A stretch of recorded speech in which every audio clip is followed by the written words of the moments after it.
Hello, my name is HQ of Itsmyracex. Welcome to my channel. Please do me a favor. Hit the like button, share the stream, and click the notification button for new content.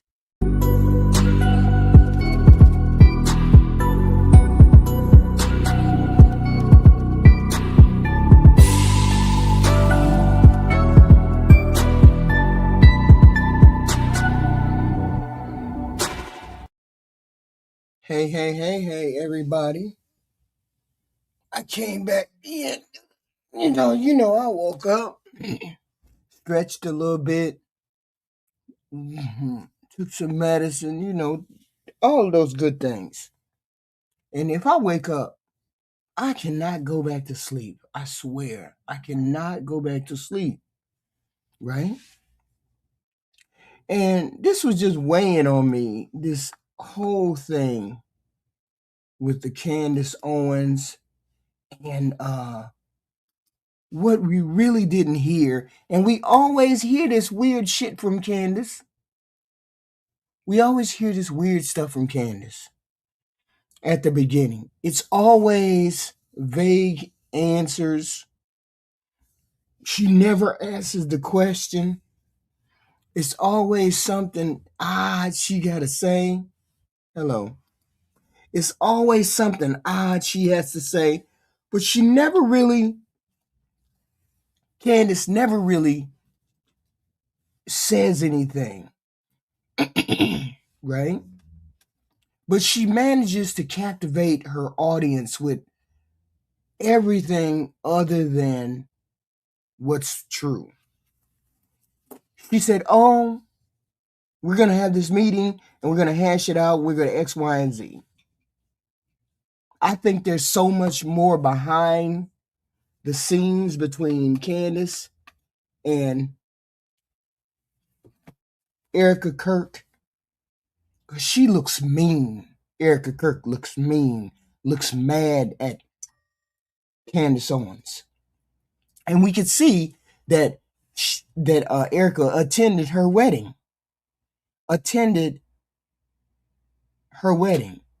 But what was equally funny, if you take a look at the wedding pictures of Candace Owens, I didn't see any family there. I didn't see any family at all. Maybe there was family there. I don't know. But I didn't see any family. And there's all kinds of rumors and things that you could surmise about her and her husband. Has her husband ever been on this podcast? Has he ever been on this podcast and sat down next to her so people could truly believe that she was really married? Or was it a real marriage? Because a lot of people have fake marriages, right? There's a lot of people who do. I'm not saying she does. I'm just saying it's weird. Because people keep saying, well, she really liked Charlie and X, Y, and Z. But she married her husband before Charlie married his wife. So that's a whole nother story, right? So we get down to these two ladies. Candace has always been controversial with what she says, what she speaks, how she talks, and everything else, right? Candace has always been a firebrand. And people don't like Candace Owens for a lot of reasons, one way or the other, right? Combination of views, way she speak, her style. Okay. Specifically, a lot of black people, or black men or women, I guess, may not like her because of her views on race. Okay. Because she feels as though systematic racism is overstated.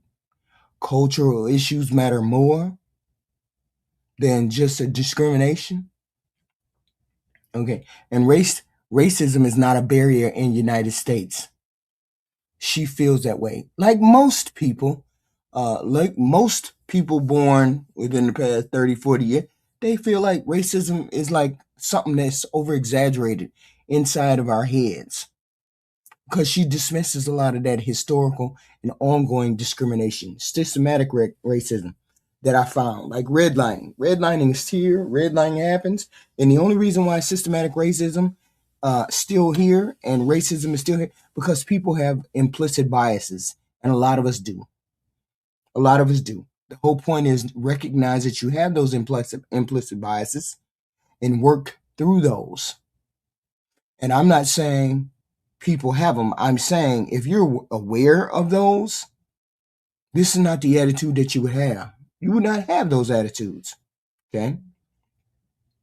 And she seeks to minimize these things in the community. Okay. And that's why a lot of people don't like her. It is what it is. She attacked Martin Luther King, suggested he wasn't as heroic as he's supposed to be.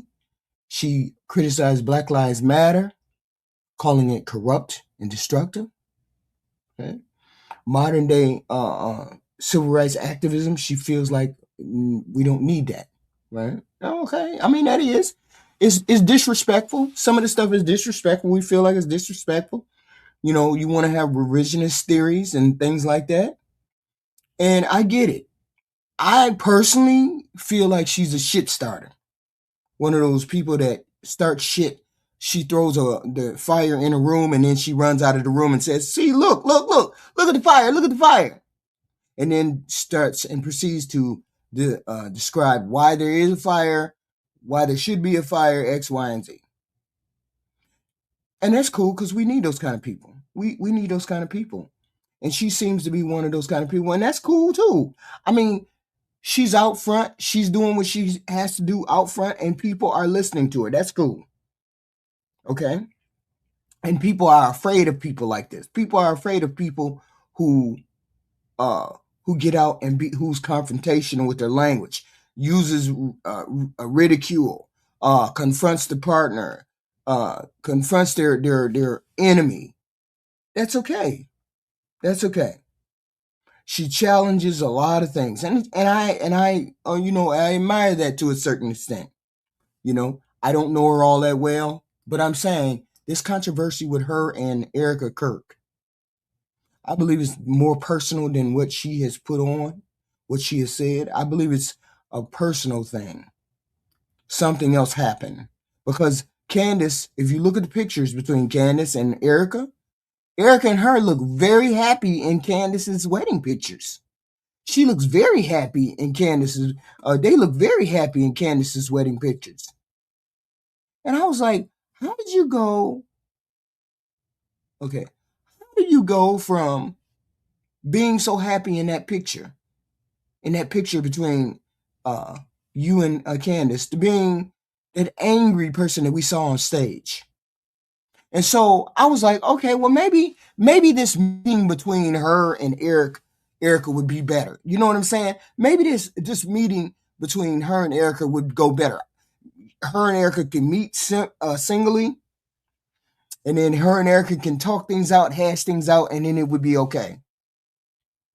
But I didn't see any kind of reconciliation in this. I heard two people who needed to have bodyguards. I heard two people who still needed to have an intermediary between the two. But if you all were that good of friends and you knew Charlie, you didn't personally hurt Charlie. Charlie didn't personally hurt you. Why was there animosity, and why would you have the need to call for a meeting? Why would we need to have all of this drama if you guys were friends like that? So why the hell weren't you all friends from the beginning? So we just gonna listen to the beginning part, maybe 20 minutes of it back and forth, to see if we could read something in between, because the rest of the stuff is nonsense. Past 30 minutes, the rest of it is nonsense. But let's get into her and Erica, the meeting. It seems weird to me. That's all. Crazy. The amount of people who attacked me for sending out a tweet being like, hey, I'm good, I'm alive. We had a very productive conversation. And they were like, she got the call. She got the call. She's betrayed us. She's doing something else. I can't believe it. This has all just been a show. Calm down. Okay. What do you think happened? Erica said, stop. And then I was frozen for 4 hours and 30 minutes, just like, as I just put all of these talking points into my head. That is not what happened. I keep telling you guys, I am not governable. I am basically akin to Kanye West I never felt more seen than when he tweeted a lot of years ago, just fired my manager because I realized I can't be managed. That is me. That tweet right there, I was like, oh gosh, yes, Kanye, that I get this. Okay. Nobody is changing their mind anything. How ridiculous would it have been if I'm doing all of this, investigating, asking all of these questions, and then Erica Kirk offers to answer some of these questions. And I'm like, no, I'm not going to go. I can't betray the people. I don't want any answers to the questions. I just want to ask them. No, this is the entire reason we are doing this. We've been looking at the situation going, why can't Turning Point USA just answer basic questions? And I can tell you guys that yesterday, for 4 hours and 30 minutes, there were no rules. They said you can ask us any question that you want, anything that's on your mind, which I appreciated. And some of you guys are thinking, who is they? Who is they? It's the Jews, obviously. Just kidding. It's Justin Strife. Justin Strife was in the room. It was just Justin Strife and Erica. George joined me just for the beginning portion of the conversation because he had that thing going on that I told you on the 15th all day. He was in a conference. And then I brought my cousin Mia, the one that has a really bad attitude. I just bring her there for vibes. I think it just confuses people. They're like, I don't understand what's this person doing here. And the reality is she's like always just listening to Cardi B music. But why did she need to say that? Why did you need to bring your cousin who always listens to Cardi B music? Because the minute you say Cardi B music, people have an idea of what this person is and how this person comes across.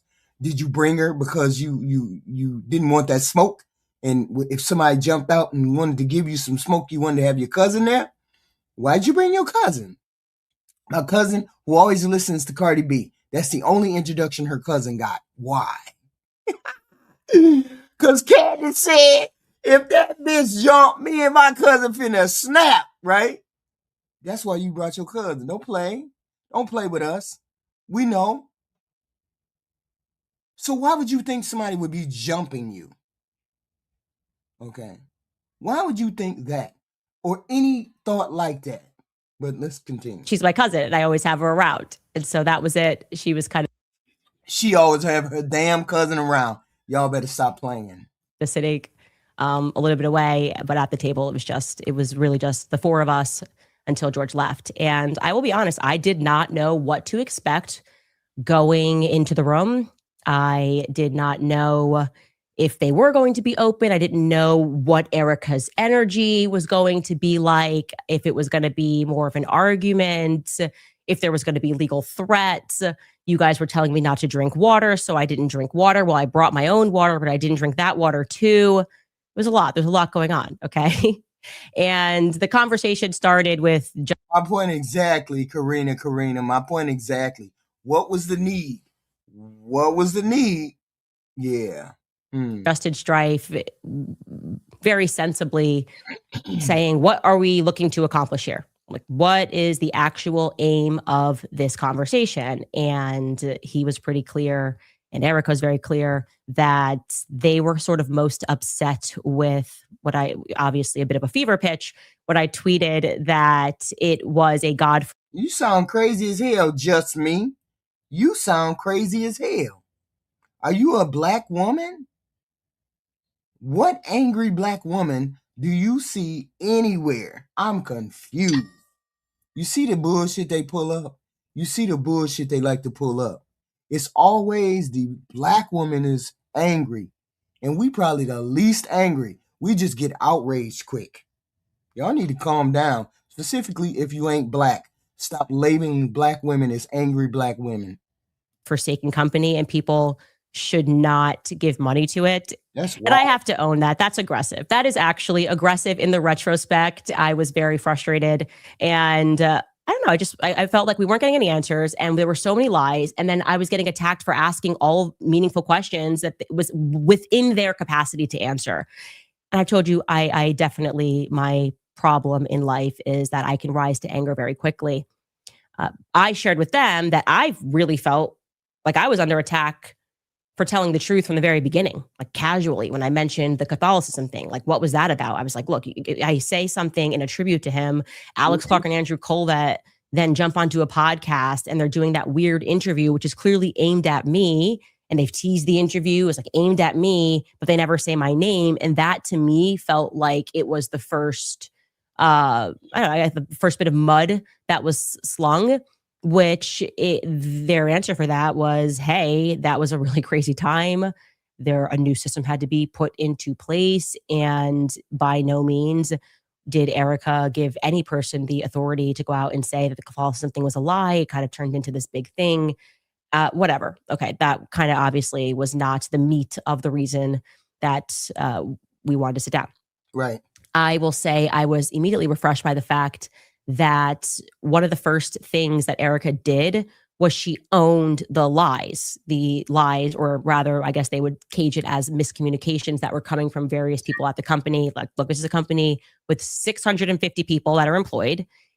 Everybody at this time is exceedingly emotional, and they are communicating. And no matter what somebody says on Twitter, they assume that this communication has come down from management, and that's not always a circumstance. But they owned right away, which felt great, that if you guys recall, Erica sat down with Glenn Beck. I actually missed this portion because I didn't get to watch the interview in its entirety, and we were pulling clips because a lot was coming out very quickly. Mm-hmm. But there was a portion that was going around that was viral, and it was Erica saying that she had Charlie's phone and that Charlie never texted anybody the night before saying that he thought that they were going to kill him. And that obviously reflected poorly on me because I was the one who said that he did, in fact, text multiple people the night before. And then I went on Jimmy Dore on Friday, Jimmy Dore's show, and I clarified. I said, Andrew Colvett told me specifically that he was one of the people that received this text message. So I got that first person. I didn't get that from a source. I got that directly from Andrew Colvett. So how did they straighten that out? If she said she has Charlie's phone and he didn't text anybody the night before. So how do you explain that? Explain it right here. Can y'all explain it right here? And then somebody who had access to Dan Flood's communications said that Dan Flood similarly received a text message. They owned that right away and explained. Erica said that she has Charlie's phone. She's looking at his iMessages. And it turns out that he, like everybody else, communicates on Signal. He communicates on Telegram. And that those when she heard me say that, they then went and looked. And yes, that what I said was true. Andrew Colvett received a message the night before, and Dan Flood received a message the night before. Now, they asked me if I had actually like a concrete a copy of what Dan Flood got the night before, and I said no. Somebody told me what it said, which was almost exactly what Andrew said, which is they're going to kill me. Andrew did not know who they were, that the they that he was referring to were, but they clarified that the message that Dan Flood received said the left is going to kill me. So I can't confirm that one way or the other. I have to trust them on that because see, the thing is, the problem is people think this shit is outrageous. First of all, it's outrageous to even hear out loud because, nobody expects themselves to be off. Nobody expects themselves to be off. And for him to express that he thought the left was going to kill him, I don't know why people have the idea that people on the left want to take people out. That is not how the left operates at all. It's like the right gets hyped up so much in their head about the left. The left are demons. The left do this. The left do that. Left don't put that stock in y'all like that. Into the right like that. They just don't put the stock into people like that. We don't want to take people out. We think y'all goofy on the other side. We think you people on the right are goofy. We think you guys on the right think you have the moral high ground. We think you're off, but we don't want to take people out. That's over. And here's the thing. We can go and we can look up facts.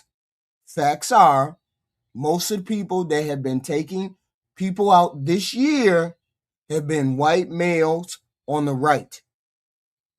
Hands down, there's been reports that have said that. FBI report that came out said the same thing. We're not going to argue about what X, Y, and Z. It has always been, this year, it's definitely been the right. Hands down. So we're not going to argue about that. So my whole thing is this. Why would you think the left is going to take you out? And the reason why that happens, and why we hear that from the right, is because it's a self-fulfilling prophecy. It happens from the right side. Look at the FBI report. FBI report says most of this comes from the right, religious right mostly, but the right. I did not see that concrete message. I was told that it said they. Now, obviously, we discussed the moment, and I'm laughing here because you TikTokers are actually. Oh, I just said to you, go and look it up. I don't, you don't have to believe me. Just go look it up. Don't believe me. Go look it up. Y'all be wild. I say that all the time. Don't believe what I'm saying. Go look it up. I don't have to lie to you. When you can facts are easy. Google is everybody's friend. Grok is everybody's friend. Gemini is everybody's friend. It's everybody's friend. You can go look up FBI statistics all day. You ain't got to listen to what I say. I look up these statistics, okay? So it is what it is. Out of control. You guys are going to be the reason that Israel gets TikTok, because you guys are acting a fool all the time. And the videos were so hilarious of you guys mocking the Barry Weiss interview. It's great. It's good to laugh at ourselves. And Barry Weiss is always worth laughing at.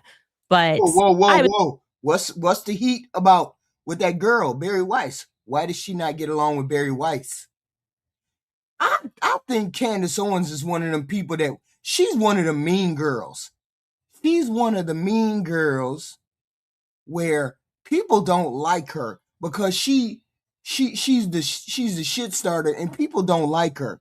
And she comes with the receipts. See, here's the thing. If you don't have the receipts, don't come for Candace Owens. Because Candace Owens is going to show you what time it is. Specifically, if you don't have receipts. And I'm pretty sure she did not show up at this meeting with Erica without having receipts. Well, she showed up with her friend who had grease and Vaseline and Band-Aids. So, her cousin. So, I'm pretty sure Candace would not come somewhere and have the receipts. Okay, everybody was trying to hide from her. Not that she deserved the answers, but most people were trying to hide from her. They just wanted to get done. Okay. Oh, okay. Pro-Israel. Okay. It was sort of like, hey, I felt name checked by the podcaster, Candace Owens, this obvious setup, and then asking me to stop. And it's interesting to hear Erica say that the reason she didn't ask me to stop in the beginning, because she was actually learning things from the show. She was actually learning things. And that I think she similarly felt that Barry Weiss was trying to create a moment. Obviously, it's who Barry Weiss is. It's the Zionist lobby. She's trying to right perceived wrongs because I'm against her side. That does not surprise me. That's kind of why Barry Weiss exists. That's the reason they put her at CBS, is because she's just committed to stacking the audience with people that are going to present the pro-Israel cause and talk about anti-Semitism and talk about. See, that's the one thing I don't like about the right. You how do I explain it? You can't put 1,000 people, you can't put 5 people in the room and they're pro-Israel, and then put 3 people in the room that are not pro-Israel, and then turn around and try to influence. I don't like that influential thing that they try to do. They try to bombard you with Israel's nice, Israel's fine, Israel X, Y, and Z. And yet we still have the Palestinian issue on the back end. I'm never going to think that they're outstanding or the best when we still have this Palestinian issue on their side of it. I just am not going to take your word for being the best X, Y, and Z because of this stuff that happens in Palestine. It just is what it is. I won't. And so Barry Weiss, if she's that type person, I thought Candace was trying to be on that side. I thought she was trying to be on that side. And here's another thing. If Erica was so enthralled with what Candace was saying, and then the tide turned, no, Candace, that ain't right. Why didn't Erica call Candace up and say, hey, Erica, I was listening to your podcast, and you actually had a point at the beginning, but I think you should know this is what X, Y, and Z, and this is what X, Y, and Z, And I really think that you got it wrong, blah, blah, blah, blah. Why didn't Erica pick up the phone and say that to Candace? Why didn't Erica feel comfortable enough to pick up the phone and say, Candace, this is really hurting me. Can you please? Can you please? If you were such a good friend to Charlie, how many men have good friends, good female friends, and a wife don't get along with that person? Usually it's some personal animosity, some reason why that wife don't like this best friend of yours. That's all I'm saying. What the hell happened? About like crime being on the rise. It's kind of an embarrassment, but I actually do accept that. And I should also clarify that Barry Weiss obviously picked those questions. They were not random, like I told you. It wasn't like people were coming to the mic and it was an open mic and they didn't know what they were going to get. It was all very much planned by Barry. But Erica said that she knew the general idea, like they were going to mention me and mention the conspiracies, but she was not given that specific, the podcaster Candace Owens question. So I think that's fair to clear that up. Now, I did not at all recant any of my suspicions, and I understand people disagree with me about particular people at Turning Point USA. I communicated what I communicated in front of the whole world. My skin crawled after I spoke to Terrell Farnsworth, the person who took the cameras down. He lied to me several times. I explained to them, which felt good to have that direct communication, how Terrell lied multiple times, and that I did not understand why he was there that day. They echoed what he said. They defended what he said, that they were trying something new that day, that they typically live stream, which is what Terrell said. They typically live stream. And I said, every college event. Well, they said, well, yeah, they live stream the events that are tour stops, but they don't live stream like the outside prove me wrong type events. And that was something that was new and it required Terrell.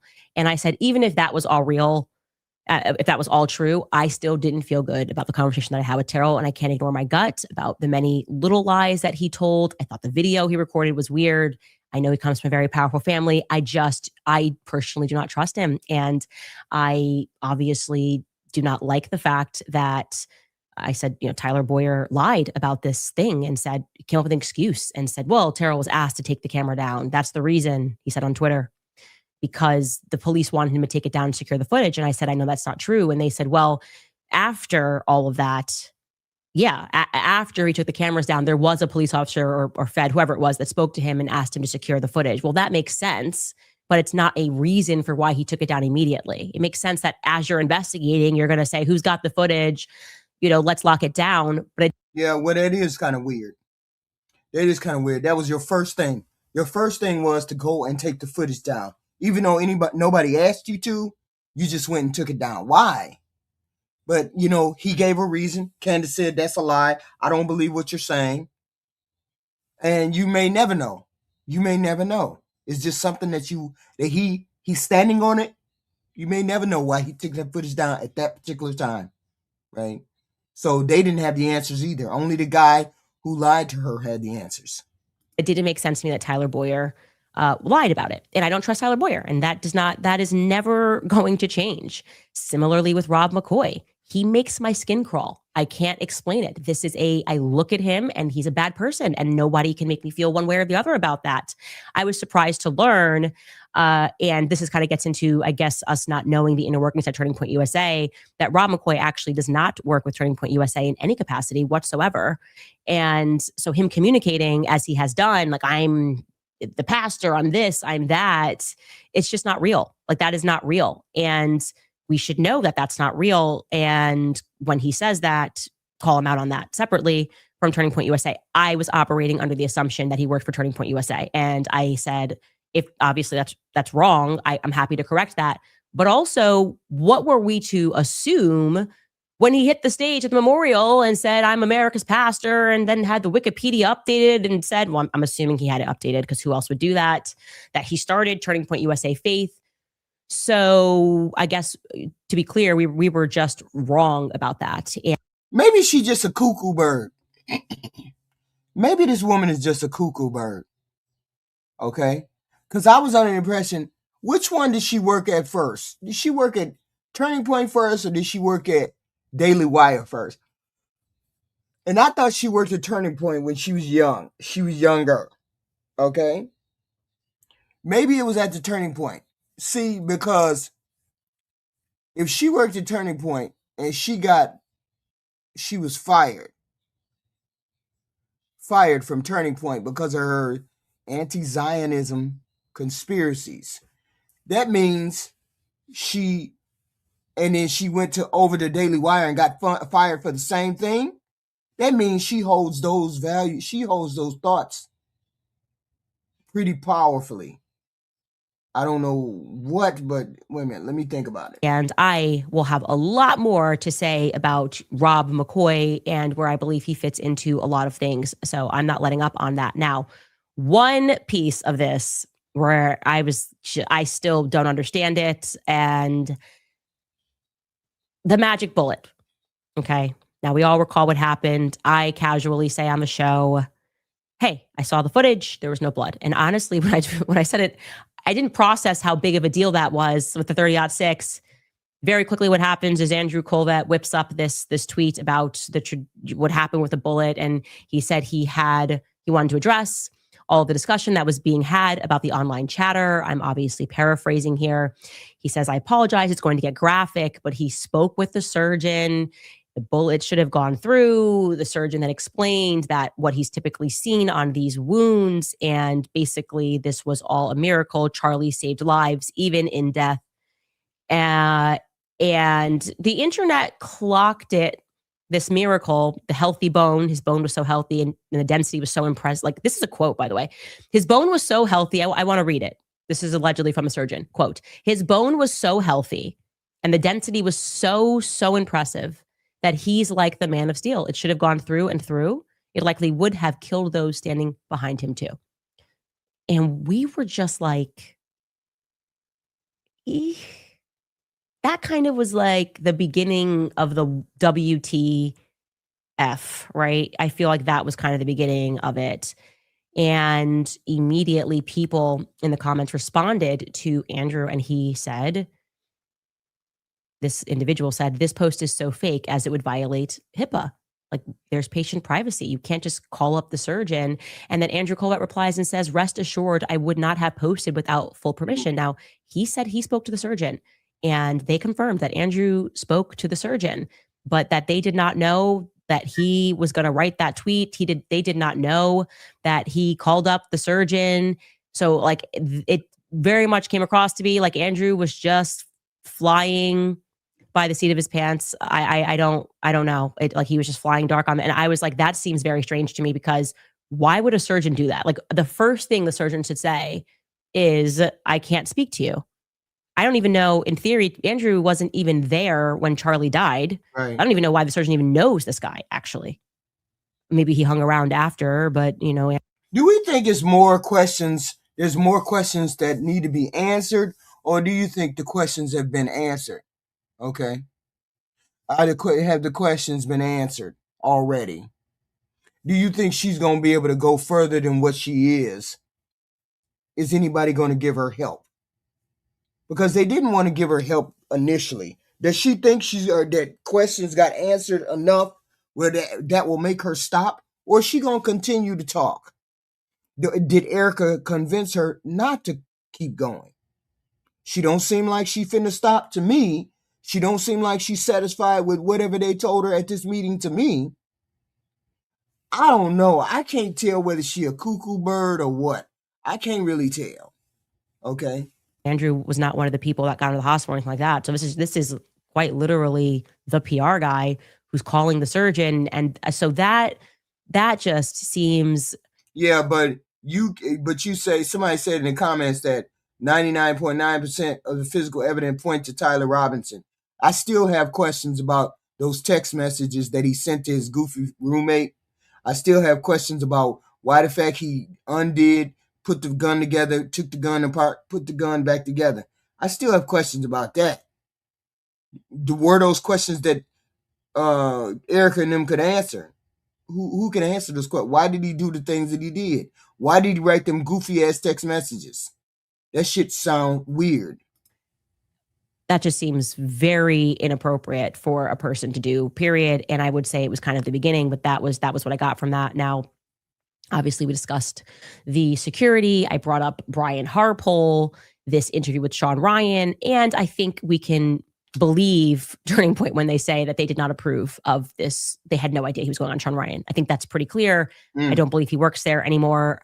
So that was kind of him just getting out there and perhaps trying to rescue his own reputation. And I think that only made his reputation worse, actually, because people rightfully sensed that he wasn't telling the truth in that interview, that he was being cagey, that he was saying things that didn't make any sense. Again, you constantly have these people that believe, like Brian Harpole, that with enough performance, he can sit down and you're just going to convince people that this is real. And this is just a different time. Like I said, these TikTokers are out of control. They will check you in 4 seconds. Okay. Yeah. Things that the biggest piece of this that I want to communicate, and that I did communicate to them, and I hope that they took me seriously on this, or rather that they take my strong advice on this. Right. I said one of the reasons why I really want to sit down is because I want to walk out of here and feel confident saying to my audience, hey, like, there's stuff going on behind the scenes, but Tyler Robinson shot Charlie Kirk. Like that, more will come out, but you can take it from me that this is what happened. I was looking to achieve that because there's been a lot of signaling from various people, some people who are experts, some people who have been involved in cases, that there's obviously going to be stuff that the public does not have access to. And so it is at least plausible that they have seen very clear footage that we've been asking for of Tyler Robinson getting up there and taking the shot. Like, they have access to UVU camera. So I was hoping to hear that. And I said that I want to hear why people feel so confident at Turning Point USA that Tyler Robinson is the guy. And at this point, they elected to call the lawyer, like, you know, their lawyer who is involved in this case, one of the lawyers that's involved in this case. There's always a team of lawyers, especially for something like this. And what I got from the lawyer did not make me feel that Tyler Robinson shot Charlie Kirk. It did not make me feel confident that he didn't or did shoot Charlie Kirk. I was very surprised by this. He spoke a very long time. I asked, you know, can you share with me what it is? And I said, when you share this with me, I will not say what that thing is. If we want to protect the integrity of the case, I'm not going to, if you say we've got the footage of him taking a shot, I promise I won't say that to the audience, but I will communicate to them that you have something that is solid. And no, to the exact contrary, this guy effectively said, not effectively, he said that they have nothing but the affidavit. Okay. So what we have seen is what they have. What is being discussed publicly, this whole like non-expert problem with like, well, you don't know. It's like what you read, his messages that don't have any dates on it, Tyler Robinson writing out everything and the clean alibi. That's what they have. And what he explained to me was that that's the affidavit stage. That's where it's at. And then what takes place now is the investigation is ongoing, right? So right now they're looking for more information. And once investigators, they could very well have obviously footage. And that is why they might feel that, oh, we're definitely gonna get this prosecution. But the reality is they don't actually share that information with the victim. They don't share that information with Erica. They don't in this part of the process. And why would you think that they would share that information with her? It's an ongoing investigation. Why would you think that would be shared with her? But see, I was more interested in the dynamic or the relationship between those two. Because once you get whatever is between them out of the way, whatever anger, whatever pissed offness, whatever they got going on between them, once you get that out of the way, the dialogue should be easier, or the communication should be easier. What is between them that made them not be able to say, oh, Erica, oh, Candace, I mean, I get it. Why can't we, be closer and get this out of the way? You love Charlie, I love Charlie, blah, blah, blah. There's a barrier there. She brought somebody with her. If I think I'm close to somebody, and if I think me and her are good with each other, I don't need to bring my cousin. I don't need to bring somebody else with me. Me and her can have a conversation because I know she's not going to jump me and I'm not going to jump her. But that wasn't the case with all of this. So whatever's between them is going to continue to stay between them, and the truth is never going to come out, because now Erica has no reason to tell her jack shit. Erica has no reason. Erica brought who she brought so she could keep her mask, whatever mask she has on against Candace. She brought that person to keep that mask against Candace. This is a convoluted case. This would have been interesting to find out what the hell was going on behind the scenes with these people. But then again, these Christians always have secret lies and sex lies and goofy tapes and fetishes and shit like that. Always comes to find out that these Christians ain't as high or morally solid as they pretend to be. And it's always their human beings behind the set. Human beings that do human things and then have the audacity to look at the far left, not the Christian people, but the far left people who don't believe in Christianity, to look at them and say, "Oh, y'all X, Y," wag your finger at that person, or wag your finger at the left, I guess it would be, when all of the shit that goes on in your community just like it goes on in the left's community. Just weird. They will not know what investigators have discovered. This is what the lawyer told me until May. Okay. They have not seen anything that you have not seen, is what I want you to know. So with that in mind, I'm sitting here going, why are you signaling? Why do I feel like the public's being gaslit on this? There's been nothing that's convincing. There are so many commentators who have gone out and said to you, it's overwhelming. The evidence is overwhelming. The text messages that don't have a date, that don't even sound real, that's overwhelming. That to me feels really fake and gay. I really do want to say that to every commentator that is out there trying to. Did she say fake and gay? Fake and gay? To tell the public and insisting that if you say it enough times to become real, you're actually just being dishonest. And I offered that a more honest way to communicate would be to say, we think he's involved. We feel strongly. I've said that. I think he's involved. We are very hopeful that throughout this investigation, we are going to get that concrete thing. And that's where we're at right now. That's just the stage that we are at. That is not what we are getting from them. That is like, I just feel like that's really important. Let's let you guys know, let the gaslighting stop. They have what you have. Okay. There is nothing else. They are in an investigative stage. Erica has been named as the victim. They will know more in this May hearing, which is the probable cause hearing. That's what the lawyer told me. It's probable cause hearing. And that's when they will see the evidence. That's when they get to present the evidence, why they are going to stand there before a judge and be like, yes, we need to move this forward. It's not just an affidavit. We're not pulling together scraps. We have concrete evidence. Until then, okay, until we all get on the same page and understand what else they have, I am very confident stating the opposite of all of my, I guess, well-paid peers. So does that mean that you're just going to continue to go on and on and on until something breaks? Because my understanding is, okay, May, is that May? You did say May, so like 5 months away, 6 months away. So you're going to keep doing what you're doing for May. So when Erica said stop, you really didn't mean it. You really didn't mean it. You were just out here gaslighting us. Because I could have sworn I heard her say, if Erica asks me to stop, I will stop. And yet and still, she knows there's money in that. So is she going to keep going or what? In that, I don't believe that Tyler Robinson pulled the trigger. And what I also said to them was, and I said this in front of the lawyer, because I don't know why I'm like this. I was like, you might need a new lawyer. I was like, because this person's trying to sell to you that this is solid. One of the rules that me and my husband have is that if you have a lawyer that tells you like you're 100% going to win, it's very clear that you're going to win, you need a new lawyer. Okay, that's a cheerleader. That's not a lawyer. A lawyer, even if you should 100% win, should be telling you the risks here. You know, I feel good about this case. Like, let me talk real to you. I feel good about this case, but here's where things could go wrong. I want you to understand those risks that are involved. We don't have this yet. We don't have that yet. And especially given what I told them, which is your lawyers, or the investigators rather, not their lawyers, because they're not the ones investigating. Mm-hmm. It's the state of Utah that's investigating. Right. They have not called the one solitary person, as I told you guys, who filmed as he was on the roof. Remember the guy that's like, oh, there's somebody on the roof, and he sees him crouched down. I said, I spoke to that person, And his testimony would be devastating to your prosecution. He saw the person on the roof. He filmed the person on the roof at 12:23 p.m. and he did not see that person take the shot. And this is not some random student. This is a guy who trains people to shoot guns at a range. He knows guns. Okay. He said what he saw was a smaller gun.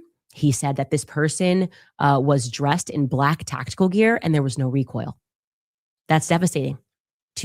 That would be devastating to the prosecution. And yet investigators haven't reached out. Now they offered back, well, maybe they haven't reached out because they have an even clearer video and that's true. That's actually a good rebuttal. They're like, we don't even have to talk to this guy because the video will speak for itself. And we saw what we saw. Okay, but wouldn't you still want to speak to the other guy so you could prepare? I don't know, to question him something. I don't like that this investigation is going on, and I feel as though I spoke to more people than they have.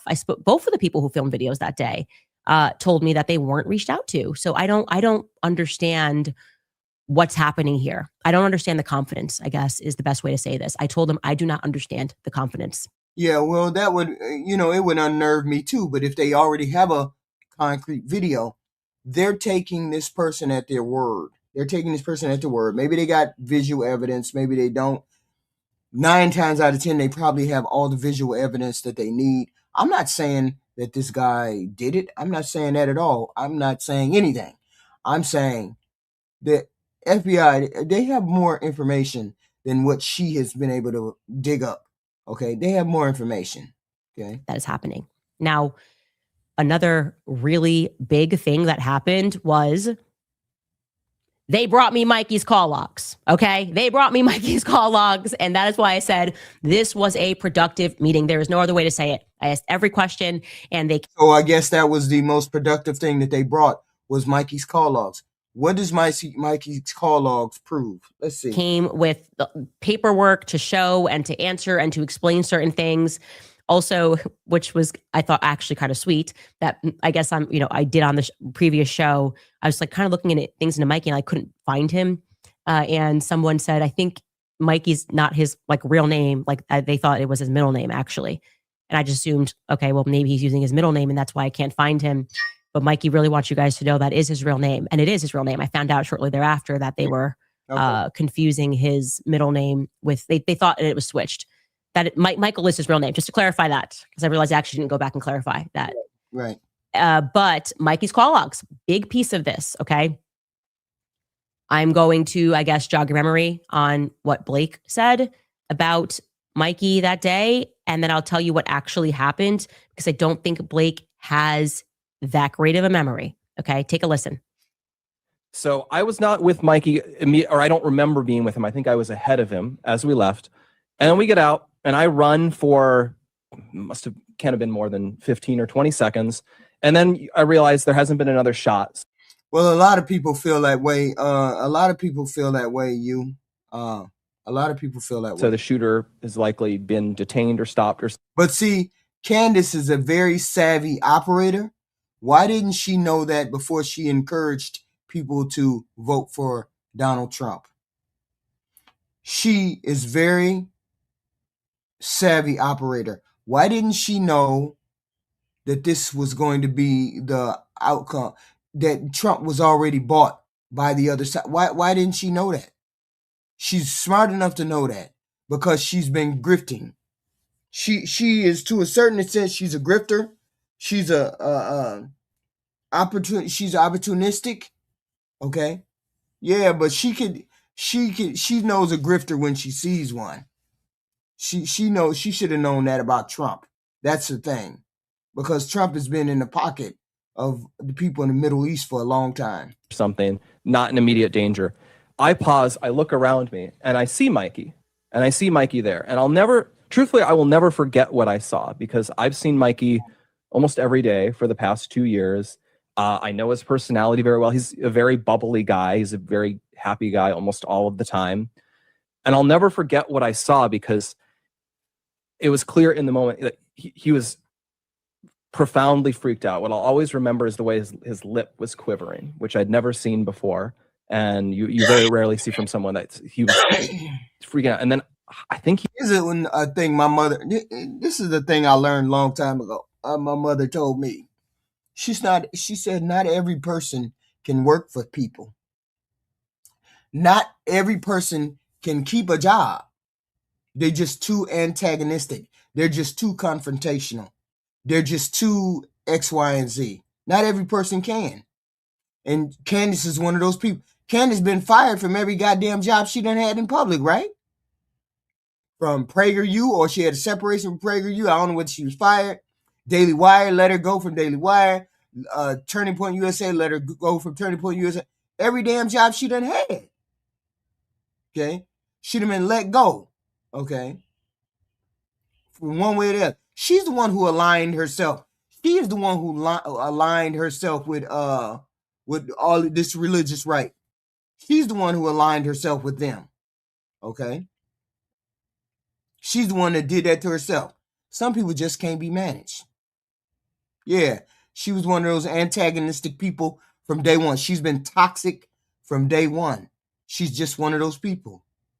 He literally said to me, I might be imagining this, but I think what he literally said was, he was looking around, and then he says, I need to call Erica. And then he takes his phone and he begins calling Erica.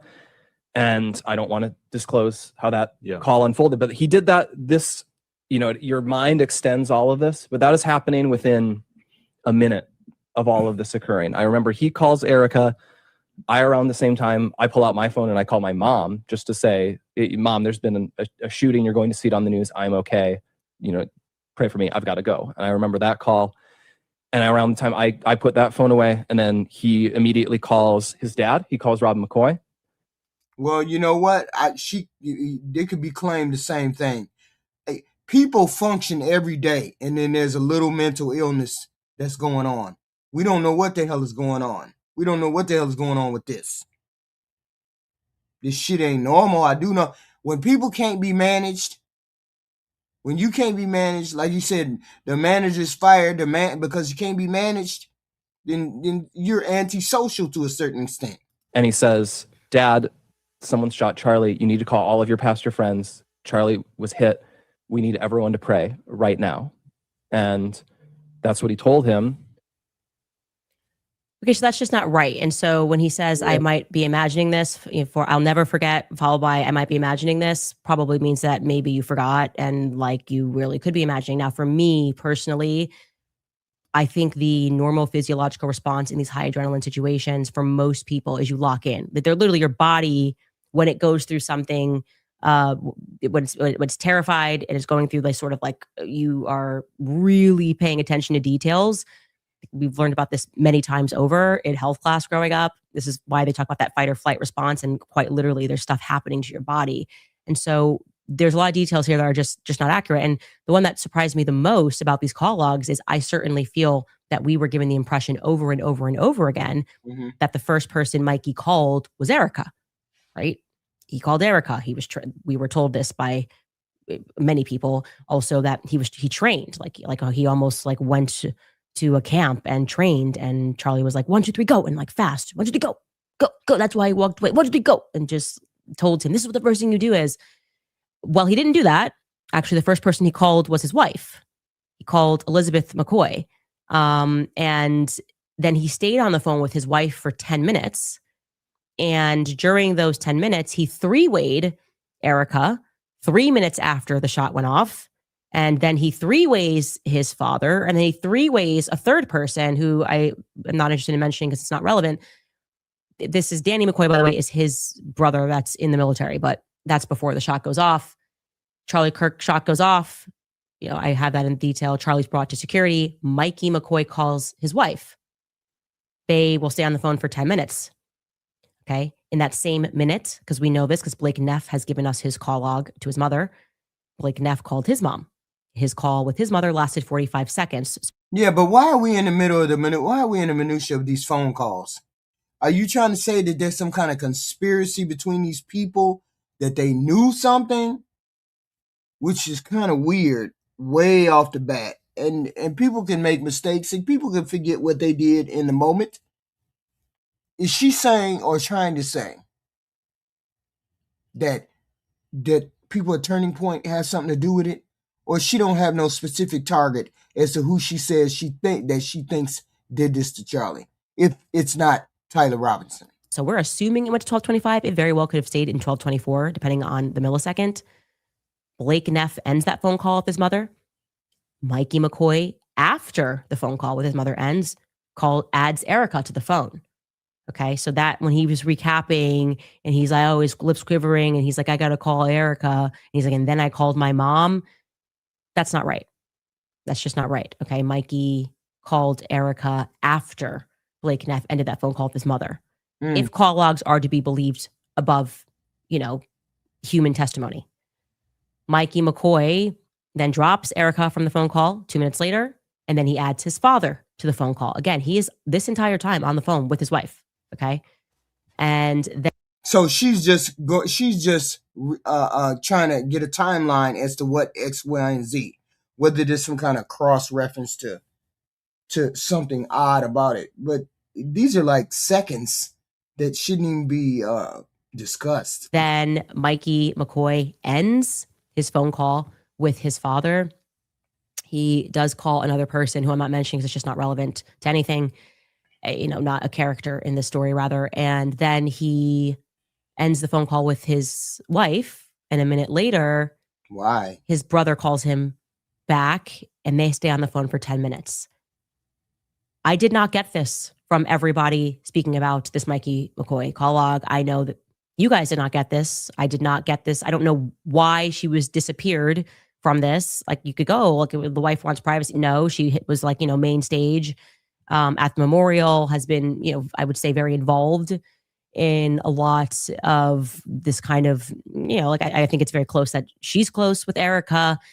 They went on the vacation together. So I don't get this disappearing act. I found that to be like, okay, but they were forthcoming with it.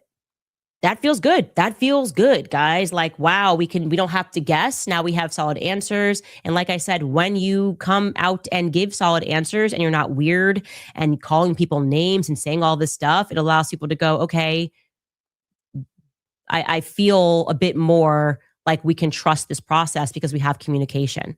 That's the reality. Mm-hmm. And so I wanted to update you with that. Also, another thing that really, I think, surprised them and I think surprised me is getting back to this Hamptons retreat. The thing about the Hamptons retreat, and I communicated this with them, that makes me so uncomfortable is how many little lies were told. I think I've been clear about that. Like Seth Dillon definitively pressed Charlie at this event. Now, whether it was in a hypothetical, which it was in a hypothetical, but he got fired up in the hypothetical of Charlie discussing potentially tweeting something against Bibi Netanyahu, it did lead to this firecracker moment. Again, this is one of those things where I go, why am I always being hung out to dry for telling people the truth? Especially when I wasn't going, oh, well, Seth Dillon killed Charlie Kirk. I just, this happened. It factually happened. And yet everybody's kind of putting out these weird statements and they're not being honest in them. And I was saying to them, that made me feel really weird. And I would love to know more about this Bibi Netanyahu offer to fund Turning Point to the next level. At which point, Erica said she was not aware of that happening. It is obviously totally possible that that was kept in the business lane of Turning Point USA. But I'm certain, I said, I am absolutely certain that I did not get this from an obscure source that Bibi offered to fund Turning Point to the next level. And it was part of my frustration with that sit down with Alex Clark, where Andrew said, oh, there was not $150 million that's made up. I told them, Andrew. See, here's the thing. He was, the last months of his life, he was critical of Netanyahu. Here's the thing. Why was he critical of Netanyahu when he was the first one that came out of his ass? And I have never heard anybody say this. We need to get rid of empathy. I think empathy is a made-up word. This is what Charlie Kirk said. So why is it that he was getting critical of Israel? Of what? What were they getting critical? What was he getting critical about Israel for? What was he getting critical about Israel because they were committing genocide of the Palestinian people, according to some people? Or was he getting critical of Netanyahu because Netanyahu was taking over the play? He was taking over. Well, I don't want to say that. We were not America first. Let's put it that way. We were not being America first. We were being Israel first. Was he becoming more critical because of that? Or was he becoming more critical because of the genocide, supposed genocide? What was the whole point? He didn't like how Netanyahu influenced America. Wow. Okay. Okay. Andrew Colvat was my source. Andrew Colvat told me verbatim that Bibi Netanyahu offered to take Turning Point to the next level and that Charlie turned that money down. So I said there's a bit of a predicament when I'm being like lambasted by all of these voices and people that are attacking me and these paid campaigns. And when I say paid, yes, okay, actually have the names of people. Different ways they're being paid. Some are being paid by PR firms. Too many are being paid by Prager University, which is upsetting to me because I know Marissa and it's just dirty. But it's especially crazy when people are calling it a conspiracy when I share things that are told to me from the spokesperson of Turning Point USA. Okay. That's weird. And yes, they were forthcoming. Nobody's ever denied this. So this was not on our list of lies about the fact that Bibi Netanyahu did call him. Okay. That did happen. Bibi shared that, by the way. Our source for that could have just as well been Bibi Netanyahu. And not a lot of clarity on, I don't know, why some people think he didn't make this offer and why definitively 3 different sources who would have knowledge of this confirmed to me that Bibi Netanyahu did indeed make this offer. I never said $150 million ever, not once on the show. I wouldn't have even said that, by the way. If you said take Turning Point to the next level, I actually would have assumed it was more, if I'm being honest. That's a hefty offer and it leads to a lot of questions. So there was not a lot of clarity there. Lastly, I want to add, of course, I was locked in this meeting when people online were another round of debunking the Egyptian planes. I want to be very clear. We discussed the Egyptian planes, and I have since worked on an incredible document about the Egyptian planes, which we are going to put up on our website because I realized that when we shared that spreadsheet, people assumed that one of the columns, which was actually saying where the planes landed on that day, because it was plus or minus 3 days, was exactly where Erica had been on that day, and that was inaccurate. And so for clarity, I had been working on the last week on turning it into an interactive timeline that we can put up on our website, because I'm certain that these Egyptian planes are incredibly shady and that they were in fact tracking. See, then you doing too much. Nobody would have came up with this. But then again, you look. Turning Point USA, Faith, broader events. Of course, Erica was at some of them. Charlie was at some of them. But it is the pattern here is undeniable. So let the naysayers and people make videos trying to, 5th round debunk these planes.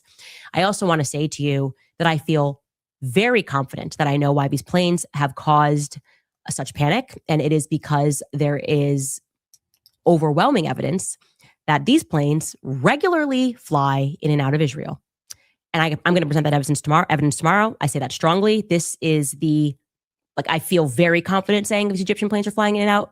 And notice I'm saying planes because once I was able to connect people that were on those planes onto other Egyptian planes, I was able to realize that these planes are flying in and out of Israel and turning their transponder off each time that they do it. That is now makes perfect sense of why there was this mass panic, right? It's not exactly like we have a strong Egyptian lobby in the United States. Not like we're like, whoa, well, those darn Egyptians again are trying to get TikTok censored.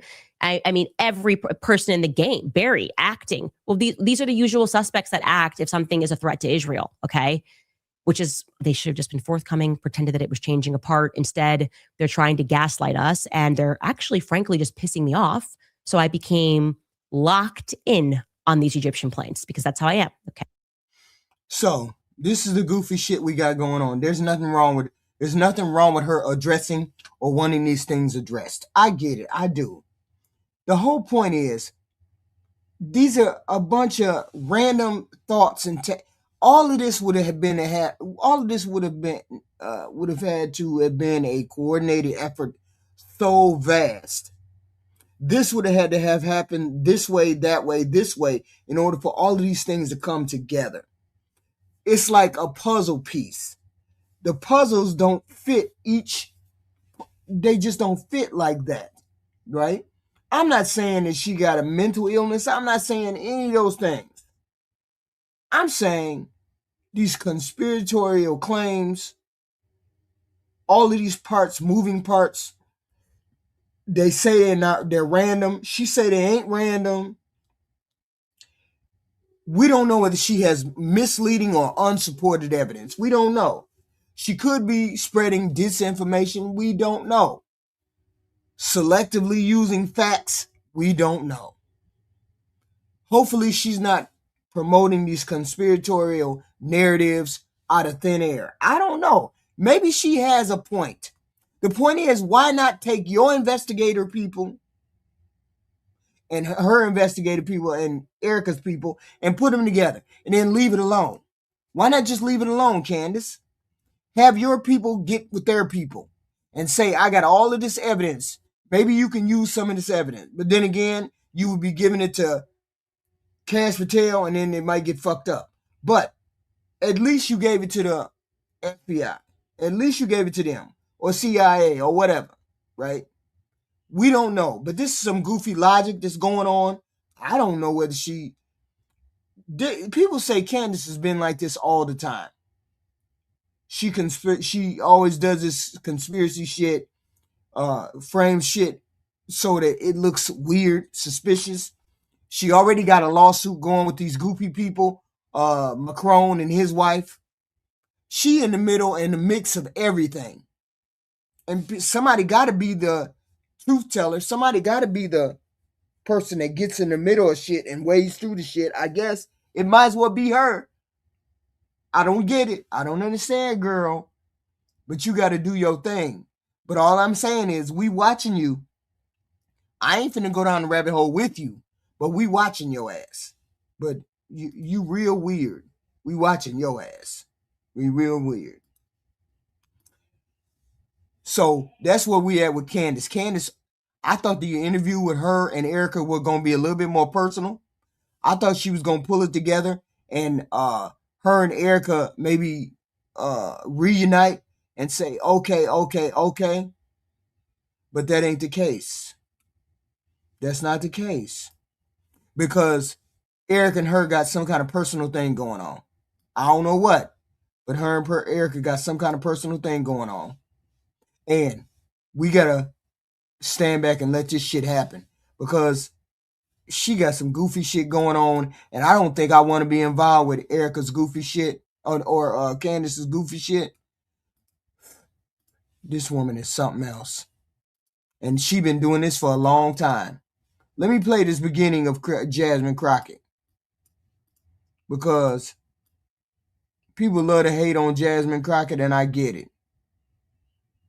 But y'all don't know Jasmine Crockett, I guess. I am. Well, here's the beginning.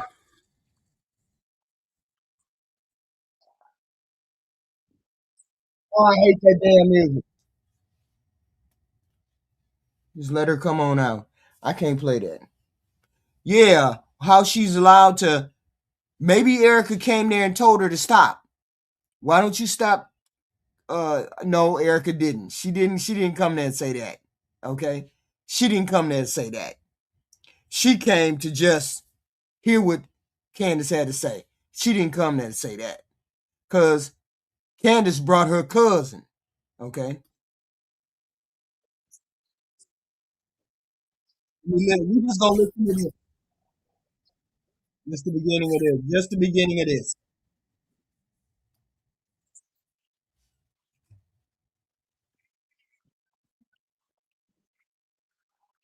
Right.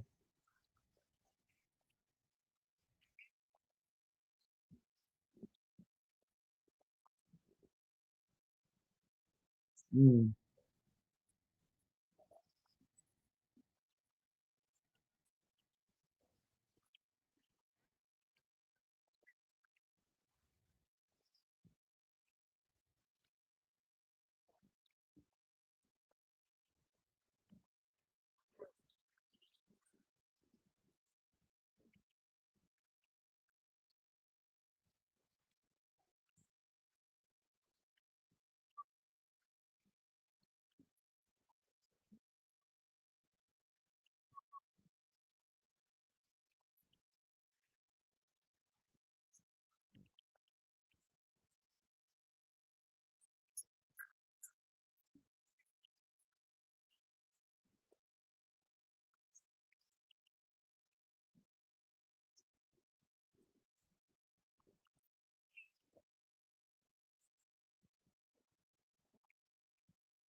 Mm.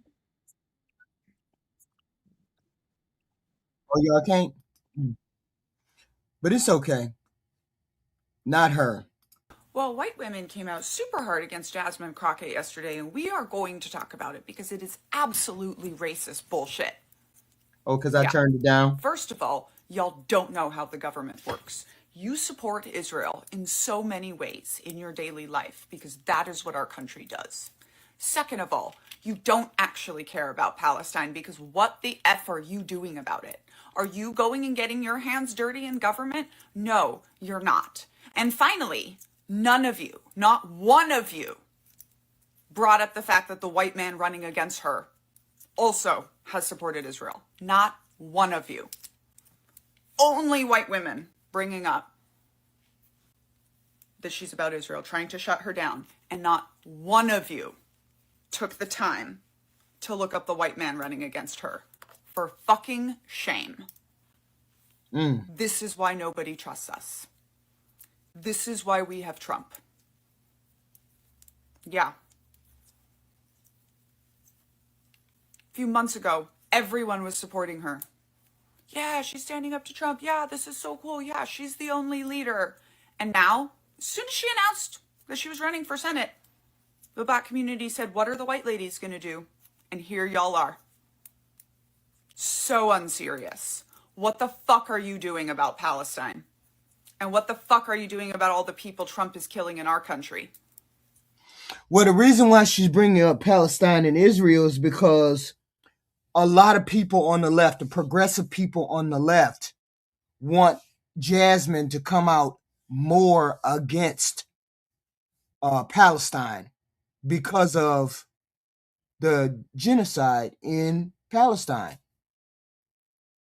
See, Israel has been gaslighting us, saying, "Oh, we just defending ourselves in X, Y, and Z." No, if you've seen the pictures in X, Y, and Z, you know that there's a genocide going on. And progressives on the left have said, you got to come out and condemn that. We don't want you to support Israel. We don't want you to have anything to do with Israel. You got to condemn it, X, Y, and Z. So this is their excuse. This is the excuse of liberals, progressives. They always want to grab victory from the jaws of defeat. Shut the fuck up and get behind whatever candidate. I'm good with Tallarico. I'm good with Jasmine Crockett. I'm good with any Democrat that they put on their stomping boots and get rid of Mr. Cornyn, who's been in politics from Texas. And is it what the hell is his name? That other slimy character who could get rid of those two Texas Democrats, two Texas Republicans out of the Senate. Anybody, okay? Anybody that will put on his stomping boots and take those two out is fine by me. But they want Tallarico, and I'm not saying I want Tallarico. I'm saying because of this bullshit right here, because people have started to go against her, she may have a problem winning. Not one of you brought up the record of the white man running against her. Your racism is showing so fucking loud. Moral misery. That's what the white people got right now. Because I've been thinking, you are miserable. You're not angry. You're miserable. And you're making it everybody else's problem. It's one thing to be miserable, but misery loves company? Who came up with that? Because they ate company in a colonial way, in a white people way, where you hate this thing, but you need people around to also hate it with you, or else yours isn't. Like, or else, actually, or else. That's the energy, and that's why I'm feeling really validated in stepping away from this space, but also not being successful in it. And y'all, like, there is the moral misery happening where you are, if I say something about how you're like, man, You breaking down. Shut up. Doing? What are you doing? What are you doing? Child in other news. Black women back at damned if we do, damned if we don't. Episode, I don't know, infinity. And if you disagree, argue with your mama. Because, baby, Jasmine Crockett is a textbook definition of how black women are treated in this country. We are the villain and the superhero at the same damn time. We're expected to clean up messes we never made, fight battles we didn't start, and baby, smile while doing it. And no matter what we do, how we do it, we're going to be wrong every time. A couple of weeks ago, folks was cheering Jasmine Crockett on. She's so strong. We need more of her. This week, suddenly everybody got a checklist of all of her mistakes. Meanwhile, Marjorie Taylor Greene, who has helped, assisted, collaborated with, actively destroying democracy, is being rehabilitated through white women tears. Now she's sorry. Now she's misunderstood. Now she's being protected.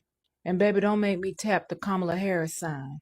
Overqualified, prepared, experienced, but disqualified because her laugh was weird, because her laugh made folks uncomfortable. America chose wig in them, then cried about it later. And one thing I can say about the Republican Party, baby, they stand behind their people no matter what. Fraud, abuse, criminal behavior, 10 toes down. Now we got to give them that. But baby, let a black woman breathe wrong. Now we want to dissect her whole life. I'm going to pull in close when I say this. Jasmine Crockett fights. And that's the real issue, baby.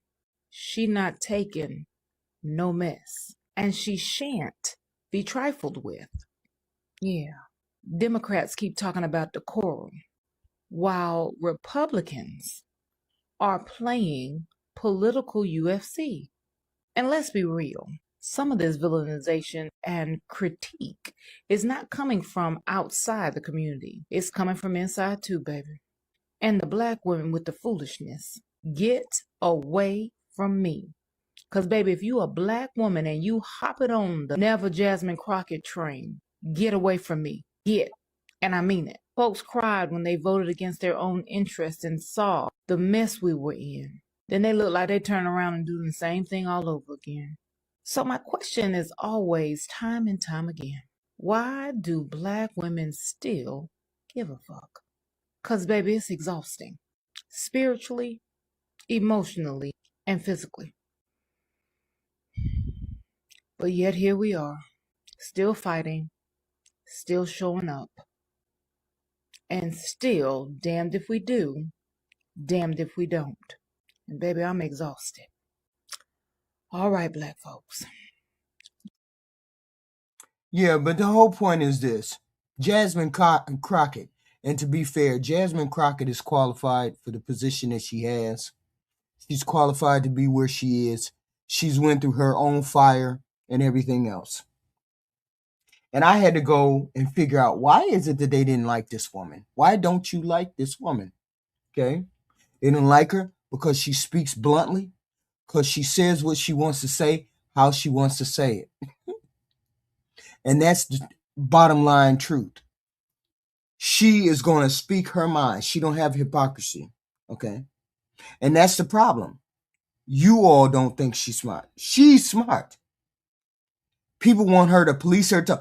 It's always watch your tone. It's always watch what you say. From every demographic that hits the fucking door. They don't like the way this black lady talks. They don't like the way this black lady stands up and is confident in herself. Watch your tone. She's angry. Just a little while ago, we had a goofy in the chat say to me, "Are you an angry black woman?" And I was like, angry black woman? Why would I need to be angry? Okay. No. That's the point. You don't like how she speaks. You don't like how she confronts the president. Your president is trash. Let's be clear. She has every right to confront the president because he's trash, right? She's a former civil rights attorney. Conservative media has decided that they're going to go against her. She's not going to back down. It is what it is. I would have preferred her to go against Ted Cruz with his trifling ass, because somebody really need to get rid of Ted Cruz.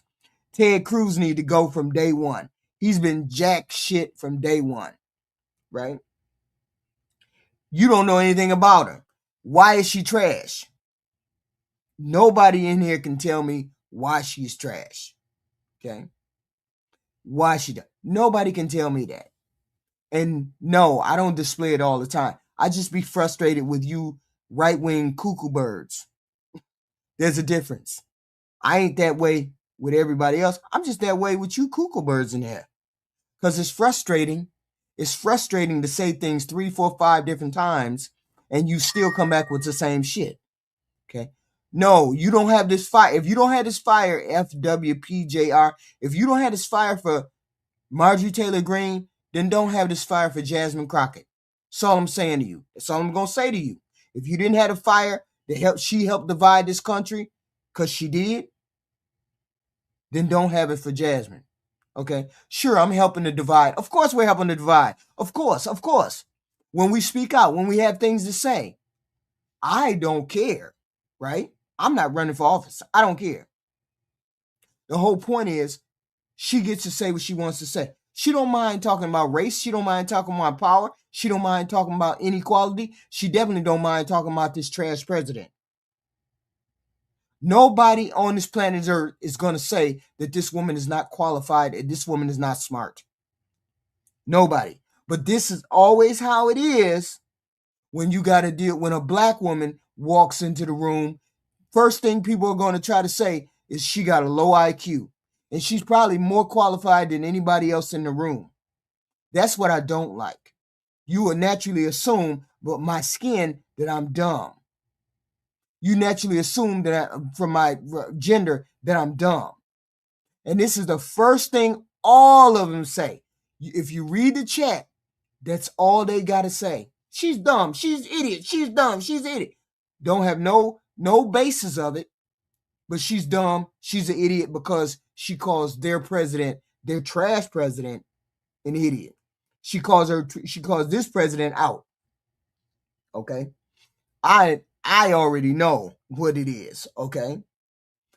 People call her too much. They want her to be quiet. They don't want her to talk. They don't want her to be confrontational. They want her to do it. Oh, and then I loved the one the other day. She code switch. She black over here, but when she get over here, she white. She navigate different audiences. She talk to different audience different way, and then she come over here and she talk a different way. Okay? That's not deception, goofies. That's how you do. Intelligent people know how to switch from audience to audience so their audience connects to the persona that they present. It doesn't mean that they present a lie. Okay? Nobody is. That's the problem. Most people are, and most of us, people like Jasmine or people like me, we aren't at all. We just wish you would see that it has nothing to do with that. Okay? But she doesn't seek approval. People don't like her. She don't worry about being bipartisan. She don't water herself down for nobody. Bottom line is, most people who don't like Jasmine Guy are reacting how she makes them feel, not necessarily whether she's wrong or not. Because 9 times out of 10, she's not wrong. Okay, most people just don't like how she met. Oh, same with me. Same with the people in this chat. Same thing when I say stuff and they don't like me and they call me dumb, stupid. You're a racist. You always bringing up race because it's how you feel. It's how I make you feel when I say the things that I say. And it's how she makes you feel when she says the things that she says. She says the president is unqualified. She says the president is trash. That's true. A lot of people think that. That doesn't mean she's dumb. That doesn't mean she's unqualified. Okay? I can't help it that you are uncomfortable with what I say. I can't help it that you're uncomfortable with what I say. I can't help it that you're uncomfortable with what she says. That doesn't mean she's not qualified, okay? Drink your water. Stay rooted, real, and knowledgeable. And mind your black business. And baby, if you live in Texas, it's Jasmine Crockett all the way. And if you don't, go ahead and drop. Wait a minute. You said we shouldn't believe our lying ear. You give me one thing that she lied about, Jeb Common. Come on. We waiting for you. Give us one thing that says that she lied. That's what I want to know. Give me one thing about what she lied. Put it in the chat. I want to hear it. Give me that one thing. Black Wolf, give us one reason, Black Wolf. You got to give me one reason. And that's the thing. They can't give you no reason. She's just dumb. She's just unfit. She's just unqualified. I get that you're talking about her. You said, no, I'm talking about you, not her. Okay. So you tell me one thing that I lied about. I want to know. Put it in the chat. One thing that I lied about. I would love to hear that. Okay. But the thing is, you can't dismiss what she says because what she says is ringing true with most people. Okay. Most people don't care for the president. Most people don't care for what he says. Most people have started to turn against the president. So it can't be both people are wrong. It can't be what she's saying is wrong. Okay? Here I am. I'm more racist against white people than I am black people. Of course. That makes sense. Because for one thing, you don't know what racist is. That's the problem. You don't know what racist is. I get it. You don't know what it is. Because if you knew what it is, you would be able to articulate why I am racist. But you can't, because I'm not. Some of that money on that campaign. All right, y'all. Happy Black History 365. And I'll see you next time. You know what really bothers me about Congresswoman Jasmine Crockett running for Senate in Texas?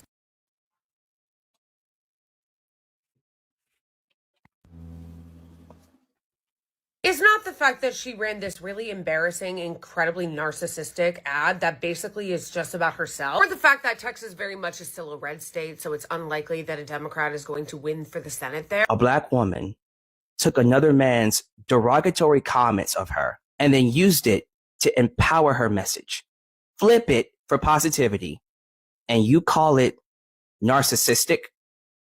There are red states that have Democratic leaders. Georgia just elected a few this past week. So just because it's red doesn't mean Democrats can't win. Continue. You can cope and seethe about it all you want, but the fact of the matter is Jasmine Crockett is a very standard conservative corporate Democrat. Jasmine Crockett is literally one of the most progressive voices we have in Congress right now. She is on boards. She is involved in organizations that talk about moving the country more left and more progressive. But I'm pretty sure you'll back up what you're saying with facts, right? Or are you just ranting? Oh, of course you are. Continue. She also went on one of those paid pro-Israel trips where they do propaganda with the IOF war criminals. It's actually a video someone compiled 15 minutes straight of her dodging questions about the Israeli regime and refusing to say we should stop funding them. Some people will be quick to point out. Yeah, but the whole point is you're not going to do that. No candidate is going to do that. I don't even understand why you would come out and say that. Why would she go on TV and say, I don't want anything to do with Israel. I don't want anything to do with X, Y, and Z. That's just dumb. That's just dumb. Nobody else has that litmus test. Nobody else has to get up there and say, I refuse to do anything with Israel, X, Y, and Z. Nobody else has that litmus test. Nobody. On top of the fact that Tallarico took AIPAC money. Nobody says anything about that. But she's the only one that has to say X, Y, and Z. She just wants to be she just wants to be in the middle. Like every person, she just wants to be in the middle. There's nothing wrong with her wanting to be in the middle. She don't want to tell people X, Y, and Z. That's the problem. Oh, yeah. You're airing, but speaking against that only. What the hell does you are airing black women speaking against white people. That don't even make no sense. Jeb Common, you don't even make no sense. Just because you have black people who speak against white people doesn't make them racist. That's wild that you don't know. Well, I know. Well, she doesn't take money from AIPAC. This? Absolutely unacceptable. The whole point of criticizing people from taking money from AIPAC is that they're being bribed to support the Israeli regime. Doing it for free doesn't make it any better. It's no longer a talking point that she doesn't take money from AIPAC. Now it's, well, she's working for them for free. These people, bro, they wonder why we're stuck where we are. They wonder why we can't progress anywhere, because they want Jesus Christ. Here's what's crazy about it. Even if Jesus Christ ran, he would still not be perfect enough. Why is it that black candidates have to be 110% perfect all the time and not have a single blemish on their record? So you want to nail Jasmine Crockett for going on a trip. You want to nail Jasmine Crockett for not answering an interview question the way you want her to answer it. You want to mislead people to think that she endorses the unaliving of people in Gaza. But you don't want to talk about the fact that she signed onto a bill that sent aid to Gaza. You don't want to give her credit where credit is due. You only want to mislead people into not picking her because you don't deem her worthy of running a state that... See, that was the problem with Kamala Harris. That was the problem with her. It was a bunch of white women who went against her in the general election. And we always have to address that problem. What is the issue with white women and black women? What is that issue? Why is that? Black women never have a problem supporting white women when it comes to elections. If she's qualified, a black woman will support you. You're in the race, she will support you if you're qualified. Why is it that you always have a problem with white women trying to support black women, even when she's qualified? What is the problem? I don't understand that. Oh, no, Jeb Common. This is with Jeb Common. I just saw this. What did you say, Jeb Common? You said, I am so racist that I can't understand it. Jesus. That's just, oh, Jesus. Okay. So if you think I'm on here, okay. So let me say this, and this is the last thing I'm gonna say. Jeb Common. If you think I'm on here because I'm racist against white people and I just want to bash white people, then you don't understand this channel. And that's the last time I'm going to address someone who says I'm racist. That's it.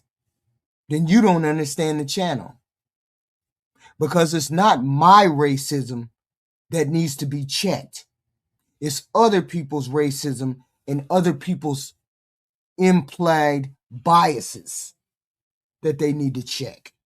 Yes, I prove it over and over again by me talking about race. That makes sense. I got it. You don't live it. When do you get off telling people like me who actually do live here in Texas that Jasmine Crockett is not good enough for me? Not only do you not do your research on who she is, not only do you not give her credit for the things that she's done, but then you want to mislead me into going along with your unrealistic view on what a perfect candidate is. But it gets a lot worse. Keep listening. The whole point is this is coverage. This is what they do to cover. They cover their overt hatred or jealousy or racism or whatever they want to call it, whatever they want to do when they get in the kitchen and they by themselves. Whatever they feel like, this is how they cover it. By bringing out X, Y, and Z. Okay? They say you did this or you're not pure enough for that to cover some other insecurity. Never questioning why they implicitly will support a man just wholeheartedly. But it's always a test for the women. Always. Women giving other women tests. Before you think that there's hope for another candidate in that James Tellerico guy, you would be mistaken. Because while you'll hear people say, he's a nice pastor's son that's running against corruption in the billionaire class and the corporate interest, yeah, about him. He has really close ties to Miriam Adelson. Yes, that Miriam Adelson has taken tons of money from her affiliated PACs. So, no to him too. Then who? If James Tellerico's not good enough for you, we can't pick Jasmine Crockett. We don't have a Zoran Mondani. Who do we pick? So I guess we're stuck with John Cornyn and Ken Paxton then, right? No, you have liberals who sitting their ass home because they wimping out. That's what we have. We have liberals sitting their ass at home because they're wimping out. That's what we have. We'll go with the guys who actually do support is not real and actually are okay with or endorse the idea of unaliving Gazans. Why do they have platforms? Are you done yet? And by the way, those of you progressives who claim to be against corruption and want change and then prop up Democrats like this, all you're doing is showing to the entire electorate that you're full of shit, that you have no principles, and that it's more the same and they shouldn't trust you. Fine. We can sit here all day and argue whether or not Jasmine Crockett or James Tellerico are the perfect candidate. Quite honestly, they're both excellent in my book. For us here in Texas, I couldn't have asked for two better candidates to run for the primary. I'm not going to be mad if either one of them win. That being said, I'm not delusional into thinking that I won't have to eventually hold one of their feet to the fire over something that I'll disagree with. But you know what? I would rather hold their feet to the fire when they're in power and not screw up their opportunities to get that power and make our lives worse because they're not perfect. Because, oh, she signed a bill that just so happened to have a section in there that said is not real, has a right to defend itself. Not at once coming out and endorsing the unaliving of people in Gaza, but because she signed a bill that disqualifies her for being a leader in Texas, a state that, once again, these people who have opinions of don't live in. You don't know what it's like to live in Texas. I do. Right. As far as I'm concerned, Miss Law Degree over here is overqualified to be senator. Were you ever in Congress? Were you ever in the House? Were you ever in Senate? Did you ever get a law degree? What basis do you have to tell me she's not good enough? She is a person for everybody. She wants to help everybody. So y'all can miss me with your purity politics, with your imperfections of one candidate. And let's just call it like it is. That's the thing. Democrats, you got to stand firm. You can't do this purity test bullshit. She doesn't stand for Gaza. Straight up say she's going to go for Gaza, and then you tell her she's not good enough to be your candidate. We're not doing that bullshit. We ain't doing that bullshit no more. The whole goal is to get rid of this particular president, to get rid of these people that are in power, because these people don't have the regular, ordinary, individual people's good in mind. They don't. They just don't. So the whole point is to get rid of this group of people. Whoever we need to change out, that's who we need to change out. We specifically need to get rid of the president. But all of the people, all those kiss assers, all of the people, we need to get rid of all of them too. And any way we need to do it, we need to do it. And Jasmine Crockett or James Tellerico would be a good addition to the pot. However we need to do, they would be a good addition to the pot. Okay? So we not going for the Trump 2028. That's in the Constitution and it ain't gonna happen. Don't nobody care about that. We not getting gaslit about that. We just ain't. We ain't getting gaslit about that. So you can skip that with me. You can skip that 2028. We ain't trying to hear it. We should be live. Woohoo! Hopefully, someone on my team will tell me if we are not. But we should be live. We should be looking for candidates that help poor people. No, that help the middle class. Those are the people that we should be doing it. If you prove to be one of those people that don't want to help the middle class, you got to go. That's the way I look at it. You got to go if you're not willing to help the middle class. If you're willing to harm us, hinder us in any way, you can't be with us. We can't deal with you. Okay? That's the way I look at it. We can't deal with you if you're not willing to help the middle class. It is what it is. And a lot of people, A lot of people in Congress are not willing to help the middle class, so I ain't going for them. Okay? So Nessa, I'm gonna wait on you. My live is, my TikTok's now live, so. Absolutely. That's what I say. We need to be focusing on flipping the House and the Senate. Thus should be our focus. We should be supporting both Jasmine and Tallarico. We should be supporting both of them. And once we got a clear choice of who's going to win, the person that wins, then we need to be behind them people full force. Okay? Because either one of those candidates, Tallarico and Jasmine, either one of them are good candidates. Okay? And we want to, and that's where we want to be. We want to be where people who want to support middle class efforts, middle class way to progress in the country. This is what we need to support. If Jasmine is the candidate, we're gonna go full force behind her. If Tallarico is the candidate, we're gonna go full force behind him. It is what it is. So if y'all want to go Oh, ahead it and is? yes, Okay. I just clicked it now. That is not the right thing. All right. If y'all can do headphones for these policies into other. I think that it's been really great that people are starting to get more used to kind of disinformation campaigns. And so it's been really encouraging to kind of see people kind of like dig in. Yeah, so I think that that's kind of been most surprising. You know, I think that there were people that thought that this may be a three-way race, and technically it is. There is another gentleman that is on the ballot. Ahmed is on the ballot as well. And so I think that there are people that thought, oh man, for sure, the Democratic side is going to go until May. And I think a little bit of this was kind of like, let's see, you know, what we can do to cause confusion and chaos quickly. And yeah, so I think that's been what's been most shocking. But overall, what's been most exciting is the people. I had to fly back to DC the very next day after launching. And then I didn't get back to the state of Texas until Sunday. And then I had to leave again. But the number of people that know that we launched, watched the launch, waited in anticipation, are really excited to get out there and volunteer and vote has been really encouraging. And I think that that's what we're going to need.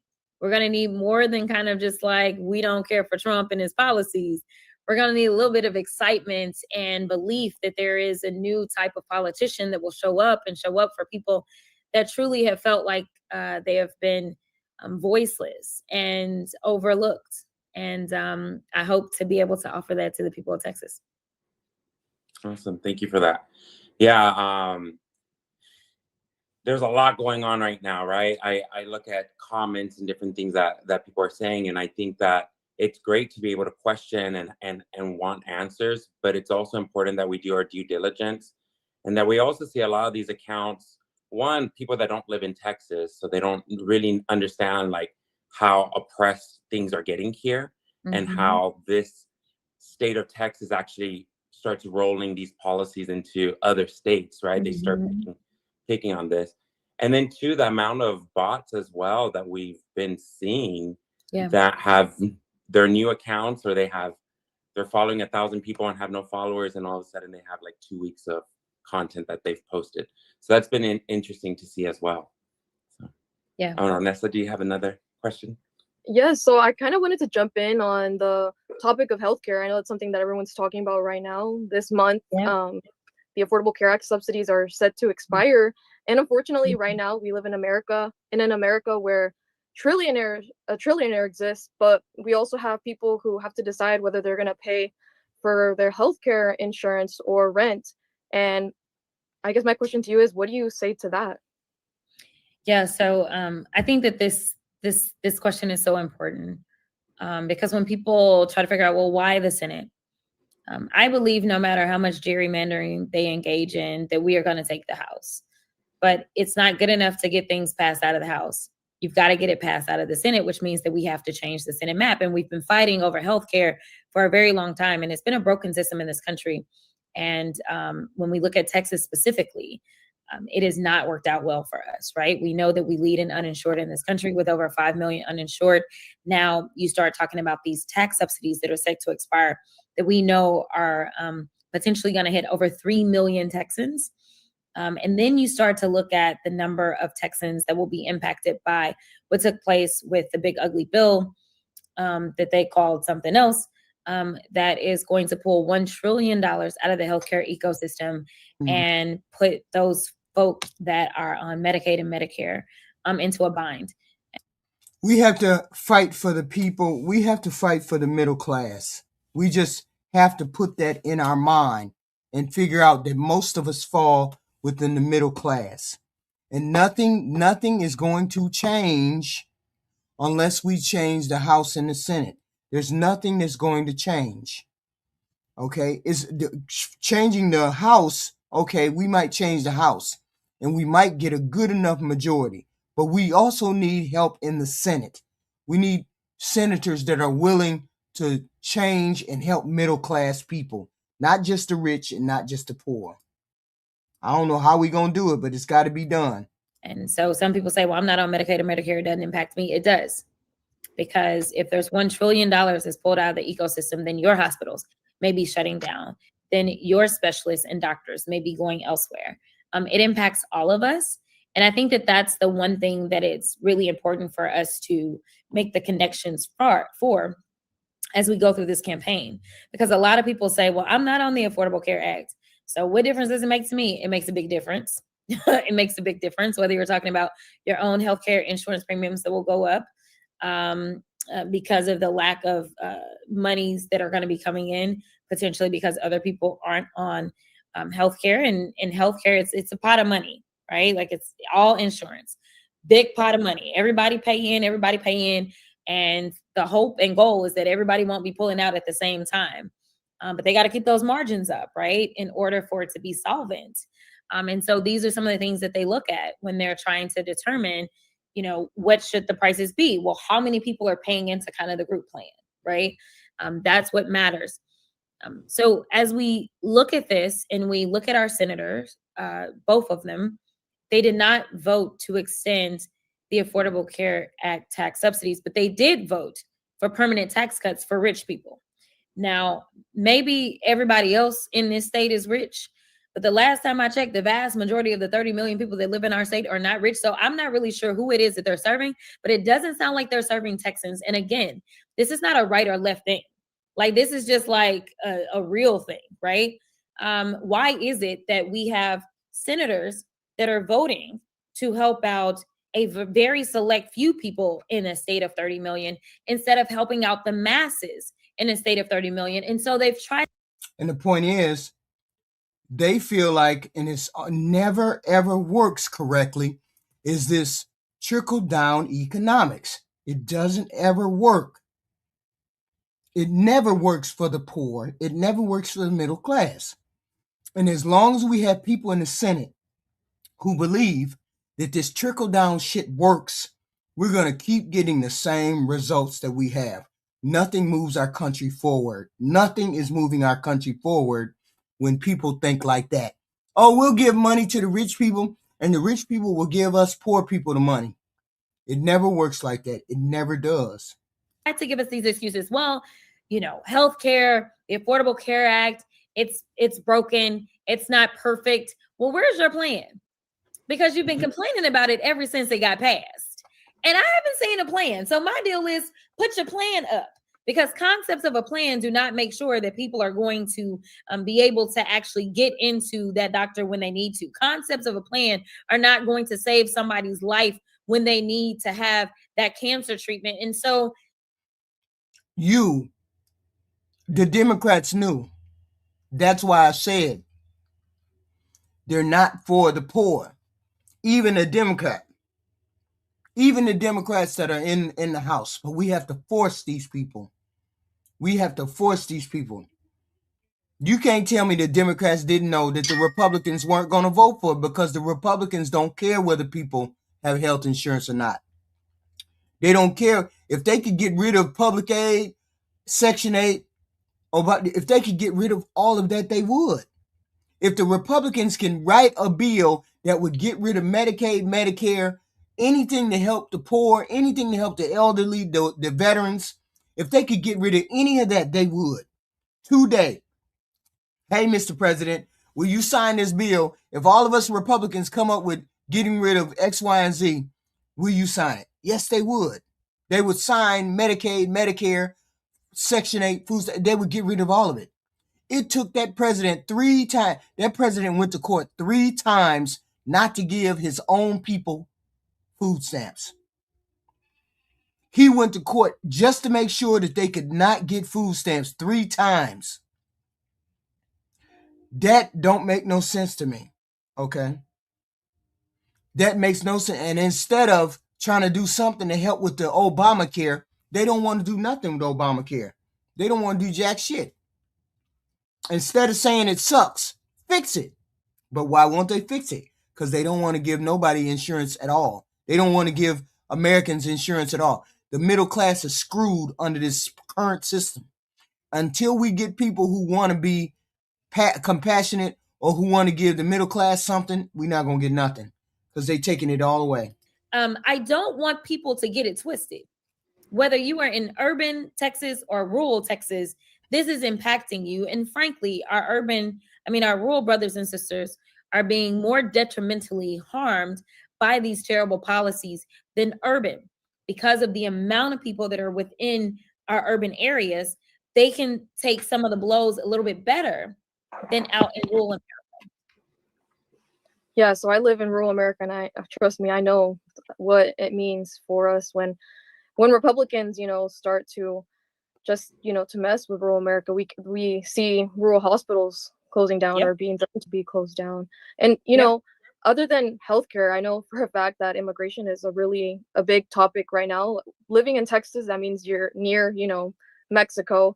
And unfortunately for all Latinos, regardless of who you voted for, regardless of your citizenship status or whether you have status here in this country or not, this administration has put a target on the backs of all of us. And unfortunately, even U.S. citizens who are Latinos have been caught up in these raids and these mass deportation efforts.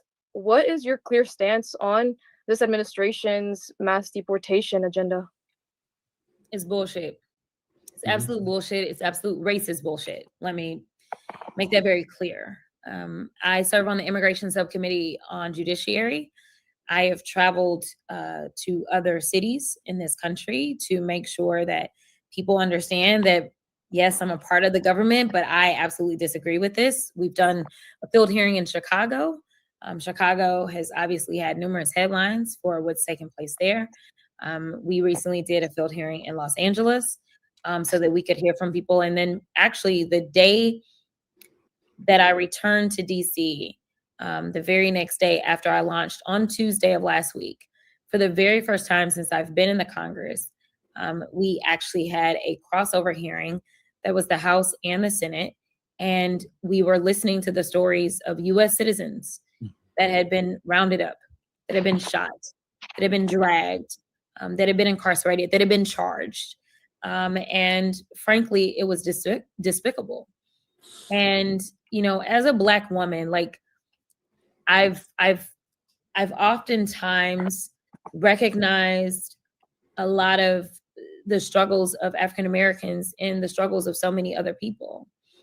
And I believe that it is more important that we recognize that we can do so much more together than we can being divided. And I have tried, for so long, depending on what campaign trail I was on, to make sure that people understood that we all need to stand in solidarity.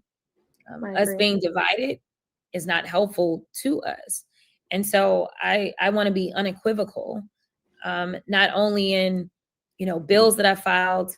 Right now we've got mass agents. People are being kidnapped lawfully. I'm doing air quotes, catch that. And then there are other people that are being kidnapped as well, because you've got these mass agents and they are acting so lawless that you don't know if this is like a common thug off the street or like an actual quote unquote agent, right? And so I remember being in a hearing where I played video footage of somebody that was not a real agent, And then it was somebody else who was a real agent, right? Like I played both clips. It looked the same. And so, you know, I've worked on legislation. We tried to get an amendment into a bill, actually into the big ugly bill that said that you could not fund ICE if ICE was having agents be masked, because it's not safe for agents. It's not safe for the community. It's not safe for anyone.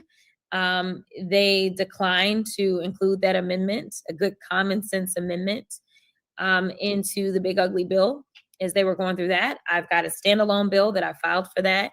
And I stand by that. And I applaud those states that are taking it upon themselves to pass legislation such as what we've seen in California. I encourage other states to go forward. So if you live in a state that claims to be liberal, then make sure that you are putting a little bit of pressure on your state legislatures as well. The final point that I'll make about this is that I do have concerns about people being held accountable ultimately once this administration is over. And as we've seen, this particular president has pardoned a historic amount of bad guys, as he's claiming that the immigrant is the bad guy. January 6ers. Yes. I mean, that was just the beginning on day one. Yeah. There are plenty of other people that have decided to put money in his pockets, and he decided that it was fine for them to get out of prison. Whether we're talking about dope dealers, as he is over here illegally killing people, claiming that they are bringing dope into our country. Arguably, some would argue that he and his administration may be committing war crimes. You know, but I'm like, bro, you are the one that's wreaking havoc on our cities. I just want to be clear. You're the one that is letting so many people go. So I am concerned that he may try to do a blanket pardon for a lot of these ICE agents for their wrongdoing. So it's going to be important that we not only pay attention to these races at the top of the ballot, but you guys need to be looking like further down ballot at the district attorneys, at whatever y'all call them, wherever you live. Some places they're called the DA, some places they're called just the prosecuting attorney. You need to be asking them more questions. You need to ask them if they have any plans as it relates to collecting information and data to make sure that ultimately they can potentially prosecute some of these bad actors if the federal government is not going to, because they may have been pardoned or something like that. So we've got to make sure that we stop being so reactive, but instead that we start to be more proactive. And this administration keeps us on our toes. Fortifying our democracy is a real challenge in this moment, but he has definitely exposed all of our weaknesses.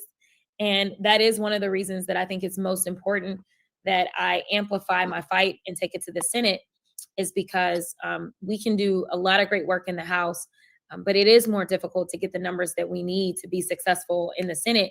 And it takes both chambers in order for us to actually get the relief that we're seeking, whether it's over healthcare, reproductive access, immigration, tariffs and jobs, whatever it is going to take having that body, the Senate, as well on board.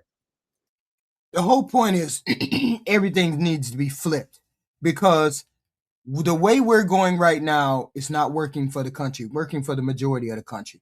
The majority of the country did not vote for this president. It was what it was. The people that voted, the people that voted, the majority of them voted for the president. But the bulk of the country did not vote. So the bulk of the country did not vote for this president. Now we're reaping the fucked up part of us not putting our heads together and saying we need to defeat this particular bullshit. We knew, a lot of people knew, who sat home, who didn't do anything, sat on their hands, knew we had this president to deal with, and yet and still they didn't think it was going to be as bad as it is. Now the people who voted for him see how bad it is. And now we have to collectively decide it's not just getting rid of the president. We don't even have to get rid of the president. We have to get rid of the Congress. We have to change the Congress, because those are the people that actually present the bill. Those are the people who are in charge of the purse. Those are the people that actually write the bills, make the bills, and can maybe get some things done for the people. Because this president has checked out. This president has checked out. If you tell him this is a good thing, he'll vote for it. It doesn't matter, not to him. So we need to change the Congresses. And this is the whole point. And Jasmine might win, she might not. But whoever wins that Senate seat, we're going to back them because Cornyn needs to go. Cornyn is the person that they're running against from Texas, and he needs to go because he's just a yes boy. He's been there decades. It's time to change all of those people. I really appreciate several things that you said. One of the I wanted to add to that. I'm sorry, go.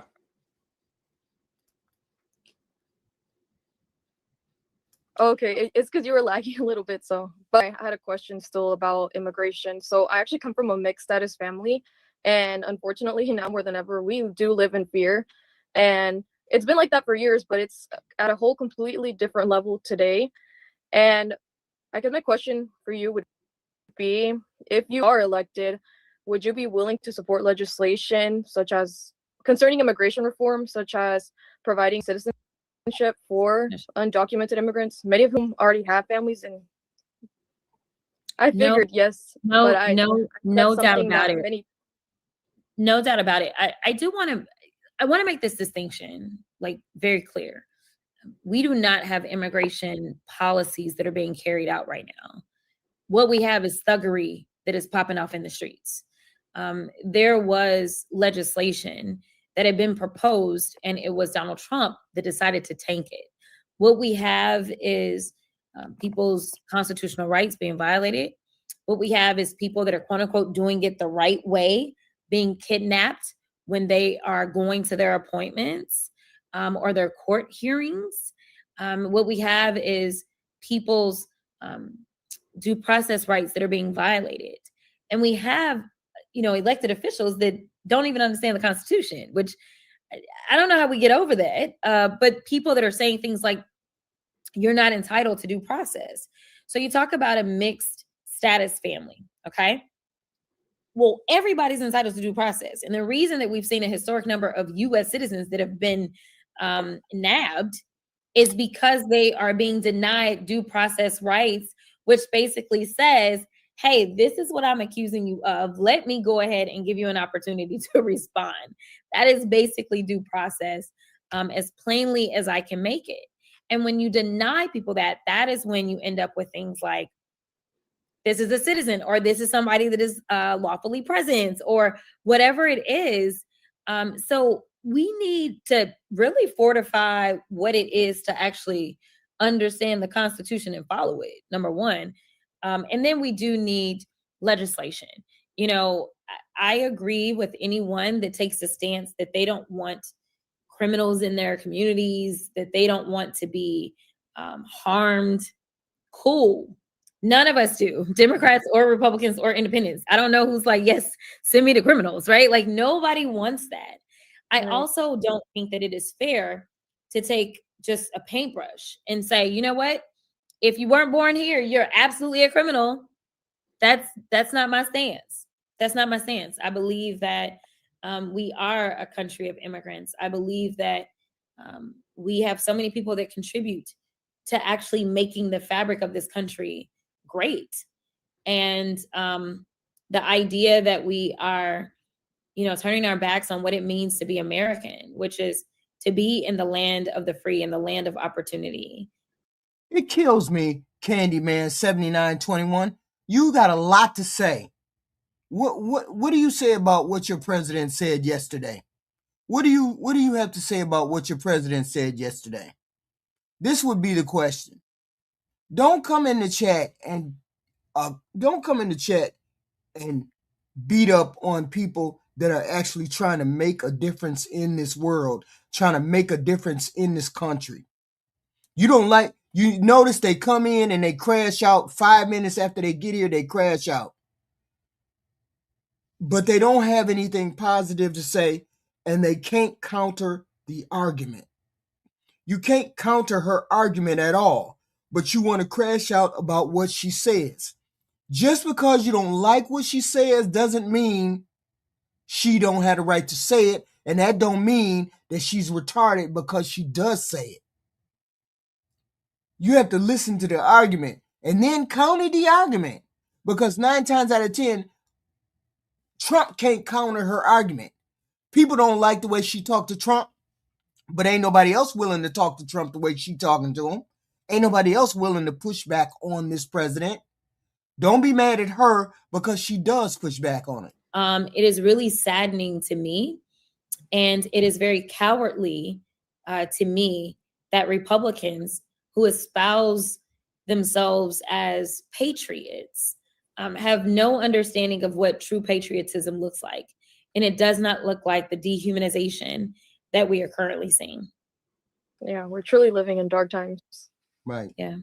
Yeah, it's been interesting. I was saying that one of the videos I saw of you a few months ago, which I really appreciated, was you were talking to a community, and the majority of the people there were Black, and you were talking to them about how this ICE, this secret police, what they are doing, it's not just isolated towards Latinos, and that we need to come together as brothers and sisters. And you brought up the situation that now ICE uses as a recruiting video of the building in Chicago where they did a Black Hawk, and they jumped in and they took not just Latinos, but they took a lot of African American people from that building, put them in U-Hauls in the middle of the night, children. And I think that that link is really important, that we understand within all of our communities, especially in Texas, where we are a minority majority state, which a lot of people forget to talk about that. And a lot of people don't put the link, like our voice does matter. That's why they're gerrymandering our state.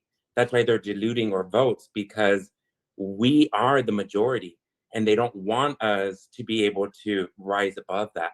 So can you talk a little bit more about how we can build community within each other and kind of get more of those conversations going with us? Okay, well, here's the thing. You got to get a lot of you Hispanic people, Latino people, you got to get some of your people on board. This is one of the things we got to do. You got to start talking to the Hispanic crowd. You got to start talking to every crowd, but specifically, you have to start talking to the Hispanic. I'm talking about the people in Texas.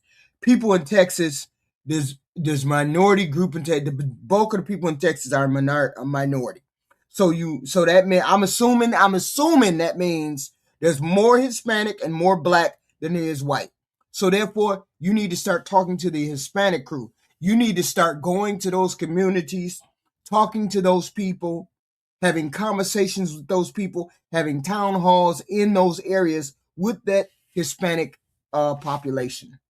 Because a lot of them are Catholic and they still have that goofy logic that goes on about, oh, okay, if they support abortion, then I don't want to be in a party. We still got that goofy logic when there's 1,000 and million other things that people need to be thinking about beyond somebody who doesn't want an AB in the community. So you need to go in there and you need to wade in for real. Talk to some Black people in that state too. You got people in that state that may be against you. They got like goofy people in there. Oh, she talked too much. That's the whole point. The whole point is to go and talk to those people and say, hey, I'm fighting for the middleman. I'm fighting middle class. I'm fighting for you to make things affordable for you and X, Y, and Z. And have concrete plans. Don't lie to them. Have concrete plans about what you can and cannot do to help them. Tell them that you want to reach back with the congressmen that are in your state and see what you can do to help them on a federal level. See if you can reach back to your local people and see if you can help them achieve some of their goals for the people in that state. You really, really, really got to do some groundwork in Texas. Hopefully, you can have some town halls in the Hispanic, Latino community, as well as the Black community. You don't need to go to the Black community as much. You just need to make sure that your offer of helping is loud and clear. And most Black folks will come if your offer is loud and clear. She needs to reach out to the Hispanic vote because the Hispanics and Blacks are the biggest population in Texas. And you might get some whites that go along with that, and you just might be able to win. Okay? Specifically, you need to get the women out there. And for some god-awful reason, people keep saying, oh, the white women are jealous of Jasmine Guy. They ain't going to never let her get nowhere. I hope to God that ain't the case. I heard it in the what is her name? I heard it in what's his name campaign, but I was like, no, don't tell me that's what happened with the white ladies. Don't tell me that's what happened. And At sure the end enough, of the day, no matter how progressive or leftist or liberal a white person is, they are still white. I also do believe there's a little bit of fear that white people have when it comes to giving the people who are the most oppressed a little bit of power. I think they like the idea of it freaks them out so much, which is why they were so willing for Obama, but not willing for Kamala or Crockett. And it's like, that's crazy because you guys are always spouting, trust black women, believe black women. If you're ever in danger, find a black woman. She'll help you, she'll save you, she'll do whatever. But they also don't want to put a black woman in a position of power in politics and are doing anything and everything to tear down every amount of credit that she has, regardless of how competent she is. Regardless of who's actually running the country right now and who else is running those jobs, they are not willing to give black women credit at all for anything. It's like, yeah, you know, whiteness does come first for you guys. Not community, not the future, not the outlook, not fixing things, but being white. And just because somebody's gonna get mad at me, I'm not saying all white people, but I am saying the people who are deciding that their hard line is a single vote that Jasmine Crockett made, and the same people who were fighting Kamala. That's who I'm talking about. You guys. You guys are more white than you are anything else, and you guys are destroying the country. Stop it. Jasmine Crockett announced her Senate run. There's my cat. And white women are already pulling out their fucking playbook of victimhood, which is the only hood that they're still willing to wear in public, and defensiveness. White women, shut up. Shut up about Jasmine Crockett. Be quiet. Sit down. Stop. Shh. White women, if you are even thinking about getting online and tippy-tapping out a post or a comment or pressing record and making a video about Jasmine Crockett that is not in support of her, shut up. Be quiet. Stop. Stop it. You stop. The white so-called pro-Palestine cause colonizers piss me the fuck off. So, no actual smoke. This isn't about going necessarily against you, but at the same time, sorry. I don't have an issue with anything that she said there. Great. Hopefully the record will continue to show that that's what it was. The problem that I have is most recently, and here's the thing, this was confirmed. I heard about this separately to this situation from someone who was at least at one time in their circle and said, you know what, I had to push back because of their views or lack thereof. And recently, when asked about Israel, she said, one, they were there before her and will be there after her, which was not the thing to say. Full stop, end of story. Everything else, capitulating, making excuses, doing the bad thing to get the good thing, we can't allow that anymore. We can't use the excuse, we're doing it for the greater. No, we're not. The second that it became genocide, all funding should have stopped. Saying that it was, and this is bringing back to that, saying that it was to give them food that they never got. You giving the money to the people to give them the food, and they got the money, and the other people, if they did get the food, it was through hardship, death, and not worth the price for anyone. She has missed the mark. It's not too late, but at the same time, yeah, her wording and what she decides to say, it's got to change. Because you can then misuse words like oppression. There has been no oppression for the white man in this country. You tell me which white men were dragged out of their homes. You tell me which one of them got dragged all the way across an ocean and told that you are going to go and work. We are going to steal your wives. We are going to rape your wives. That didn't happen. That is oppression. We didn't ask to be here. We're not the same migrants that y'all constantly come up against. We didn't run away from home. We were stolen. So yeah, we are going to sit here and be offended when you want to sit here and act like an. Okay, I did one video, but I'm still got more to say. Because I just listened to some of these stupid ass black women that getting on here dogging out Jasmine Crockett. Please tell me what the fuck is you doing? Please explain to me what are you doing? Since y'all believe in Donald Trump so much, to you black women that thinking that Donald Trump like you, please explain to me what are you doing? Are you calling out what Trump is doing? You too damn blind to see what they trying to do? Did y'all hear that Steve Bannon said if he had his choice, it'll only be white peoples in this country? But y'all want to call out a woman that's sitting up there. I don't care if she get up there and moonwalk, she do a backstroke. I don't give a damn. Long as she's calling out what I see, and what I see is a bunch of racist people. Do y'all really think Donald Trump give a damn about black people? Look what he's doing to the Cuban people. Look what he's doing to the Mexican people. Look what he's doing to Venezuela people. Look what he's doing to people that is married, been here for 20 years, that's from all over this world. They shipping them back. And you really think he ain't gonna come fuck with us? But no, y'all black women, oh my God. Won't you run for Congress? Won't you do something? But you could get on TikTok and dog out Miss Crockett, the only person up there that's not scared to call out these motherfuckers. But you are.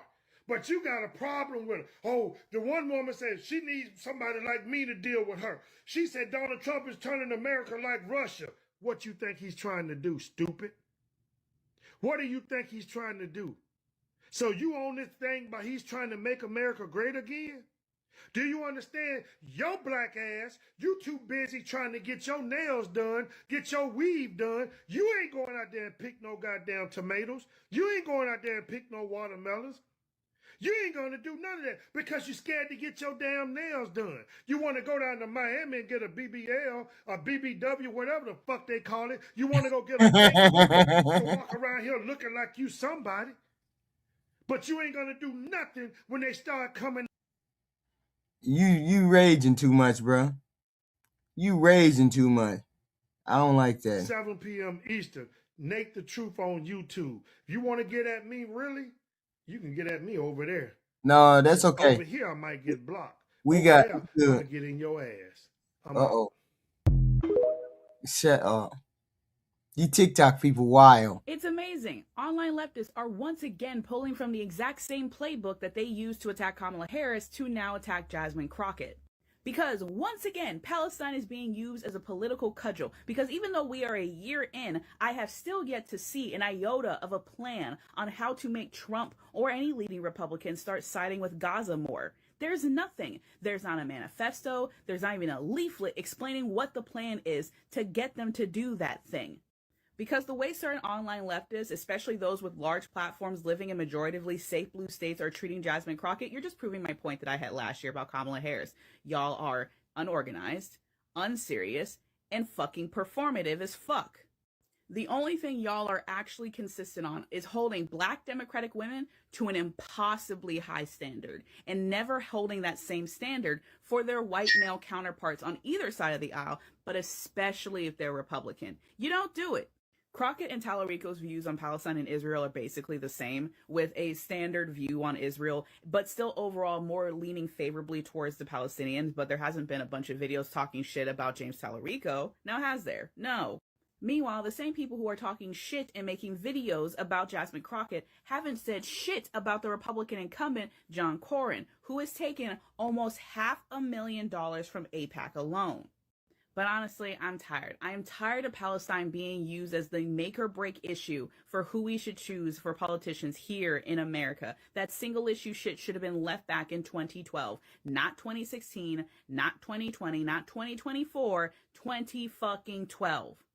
And that's not to say what's happening in Palestine isn't important. Of course it is. So it's what's happening in Congo and Sudan. But like I said, a lot of the people who want to mention Palestine. Yeah, but that's the thing with most people who vote. They one issue voters. If you support abortion, you don't want to be on the left side. If you don't like gays, you don't want to be on the left side. If you support trans people, they don't want to be on the left side. Most people are one issue voters. because they don't understand the whole process. They don't care to understand the whole process, and they don't plan to get involved. This is the problem that we have. This is why we are where we are. Because a lot of people sat home and allowed this shitty, crappy president to get back into office. This person who didn't care about the rule of law get back into office. Because most people didn't even know what the fuck was going on with this president. Didn't know what he did in the past. Didn't know what he was going to do in the future. Didn't believe half of the shit he was saying. That's all they knew. It was a man and he was talking tough. So now we want to give the people who are trying to change the system a headache.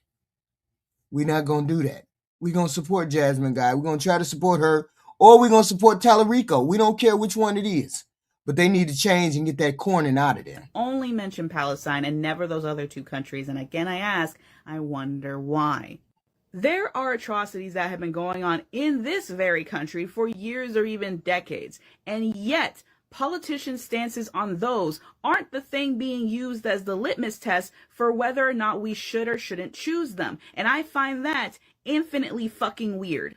Because I don't know how y'all cannot agree that the playbook being used against Jasmine Crockett, being the same that they used against Kamala Harris, isn't giving off a weird, performative as fuck vibe that shows very skewed priorities, telling vulnerable communities in this country that have suffered for decades that your suffering has to take a constant back seat and will never be a priority. It will never be used as a litmus test for the politicians we should pick. To all the people that lack critical thinking skills that are saying that Jasmine Crockett is gonna lose because y'all can't get over Israel, I want you to remember that she's running primaries right now. This is the primary. She's going up against another Democrat, James, who is calling for a ban on weapons to Israel. She's going to lose because she is against universal health care and is for sending money to a country that has universal health care while the people in this country are suffering. People's healthcare premiums are about to be on the rise in January. Everybody's about to experience such drastic increases in their... This is exactly what we're talking about. This is exactly the kind of person that we don't need to be on our need to be in our party, because they always snatching shit from the jaws of defeat. They always snatching jaws of victory. She don't believe in doing X, Y, and Z, so we can't vote for her. We can't do X, Y, and Z. It's always something that these people come up with that we can never get it right. We always lose because we're not willing to go to bat for this kind of thing. Jasmine Guy already got 3, 4, 5 different things against her. She a black woman. And she's outspoken. Okay? And people got stereotypes because the fact that she's black, that's a whole nother problem. That's a whole nother issue. People have implicit biases that when a black woman speaks forcibly, confidently, people always say she's dumb, she's racist, she's hating. They always do attacks on her like that because they can avoid what she's saying. They always can avoid what she's saying. Calling someone unintelligent, like half the damn men in this chat, half the damn people that have been in this chat, is supposed to be a conversation stopper, but it doesn't. Instead, why don't you debate what she got to say? Address her facts. Engage in logic. But people jump straight to, she don't understand, she ignorant, she uneducated, she dumb. This is especially common when a black woman speaks like Jasmine Crockett does, when she uses her legal, academic, and polished language, or she switch codes like they think she does. This is wild. And it's like it's saying she don't belong in that conversation. Okay, when black women are expected to speak both left and right and center to everybody, they expect us to be everything for everybody. We can't get along with the liberals. Can't get along with conservatives. Liberals call us racist, self-hating, sellout. Conservatives or the right calls her uneducated, angry, ghetto. The whole point is they always saying you got to stay in your lane. Stay in your lane, black girl, stay in your lane. No, Jasmine Crockett ain't going to stay in her lane. She ain't going to stay in her lane. We ain't going to allow you to put her down. I'm not saying she's going to win. That's not what I'm saying. What I'm saying is She deserves an opportunity without everybody's prejudice, biases, hatred, and a denigration on the back of her. Let her win or lose according to how she runs her campaign. Let her win or lose according to how she lives and fall. Don't try to hinder or anything else. Okay? But it's a very different thing when all you hear is people say she's dumb, she's racist, she don't know what she's talking about. Okay? Just because you don't like what she says doesn't mean she doesn't have the right to say it. Bottom line is, when you say these things about her, it's a way of trying to negate what she's saying. Oh, she's just dumb. No, that ain't the case. But see, I understand. We got a lot of goofies out there. Got a lot of zombies out there who believe things when people say them. They believe everything somebody says. They never think for themselves critically. She's not a goofy person. She never comes she comes across far and away more intelligent than Kamala Harris ever did. Not pulling anything away from Kamala Harris. Nobody's doing that. But I am saying, to me, she comes across as more intelligent. And if Kamala Harris is intelligent, then Crockett is intelligent. So we got to watch our language when it comes to these people. If you're a Democrat, you need to figure out whether she's worth supporting, her or Tallarico. And either one, whoever wins, you get behind them wholeheartedly, specifically if you want to change the dynamics in this country. Because we damn sure need to change the dynamics in this country. Okay? My advice to you, don't support Muslim. My advice to you, don't support Muslim. I don't understand what that means. It makes no sense to me. Makes no sense to me whatsoever. But it is what it is. Between her and Candy, the most hated women on the internet. But we always out there being influential. I don't understand why everybody got all this hate. Got all this hate. But it is what it is. Tomorrow, like I said earlier, I think the president is going to make an announcement. He is going to make an announcement that we are going to go to war with Venezuela. He's going to mention something, or maybe he's going to downplay it, or maybe he's not going to make such a big announcement. I don't know. I hope he don't get in there and start rambling about some bullshit. But I believe he's going to announce that we're going to war with Venezuela. And this is where we're at in this country. This country is ass backwards. Every direction but loose. We are ass backwards with this damn country and this president. But I believe we in for a long ass ride if we don't get rid of this president. If we don't stifle his impulses, we're going to have a problem. But I'll be here tomorrow. We'll definitely be here tomorrow. Hopefully you guys hit the like, share, and subscribe button. We have this content every day. We have some content every day. All this week, I am extremely busy. Normally I would come on earlier, but I am extremely busy this week, so I am late for all the shows that I have to do. Tomorrow we're going to be listening to the president at 9 o'clock, so it's just going to be him live. It is what it is. So I will see you guys tomorrow afternoon for a short show. Please, I appreciate all of you. Hit the like, share, and subscribe. We will talk to you later.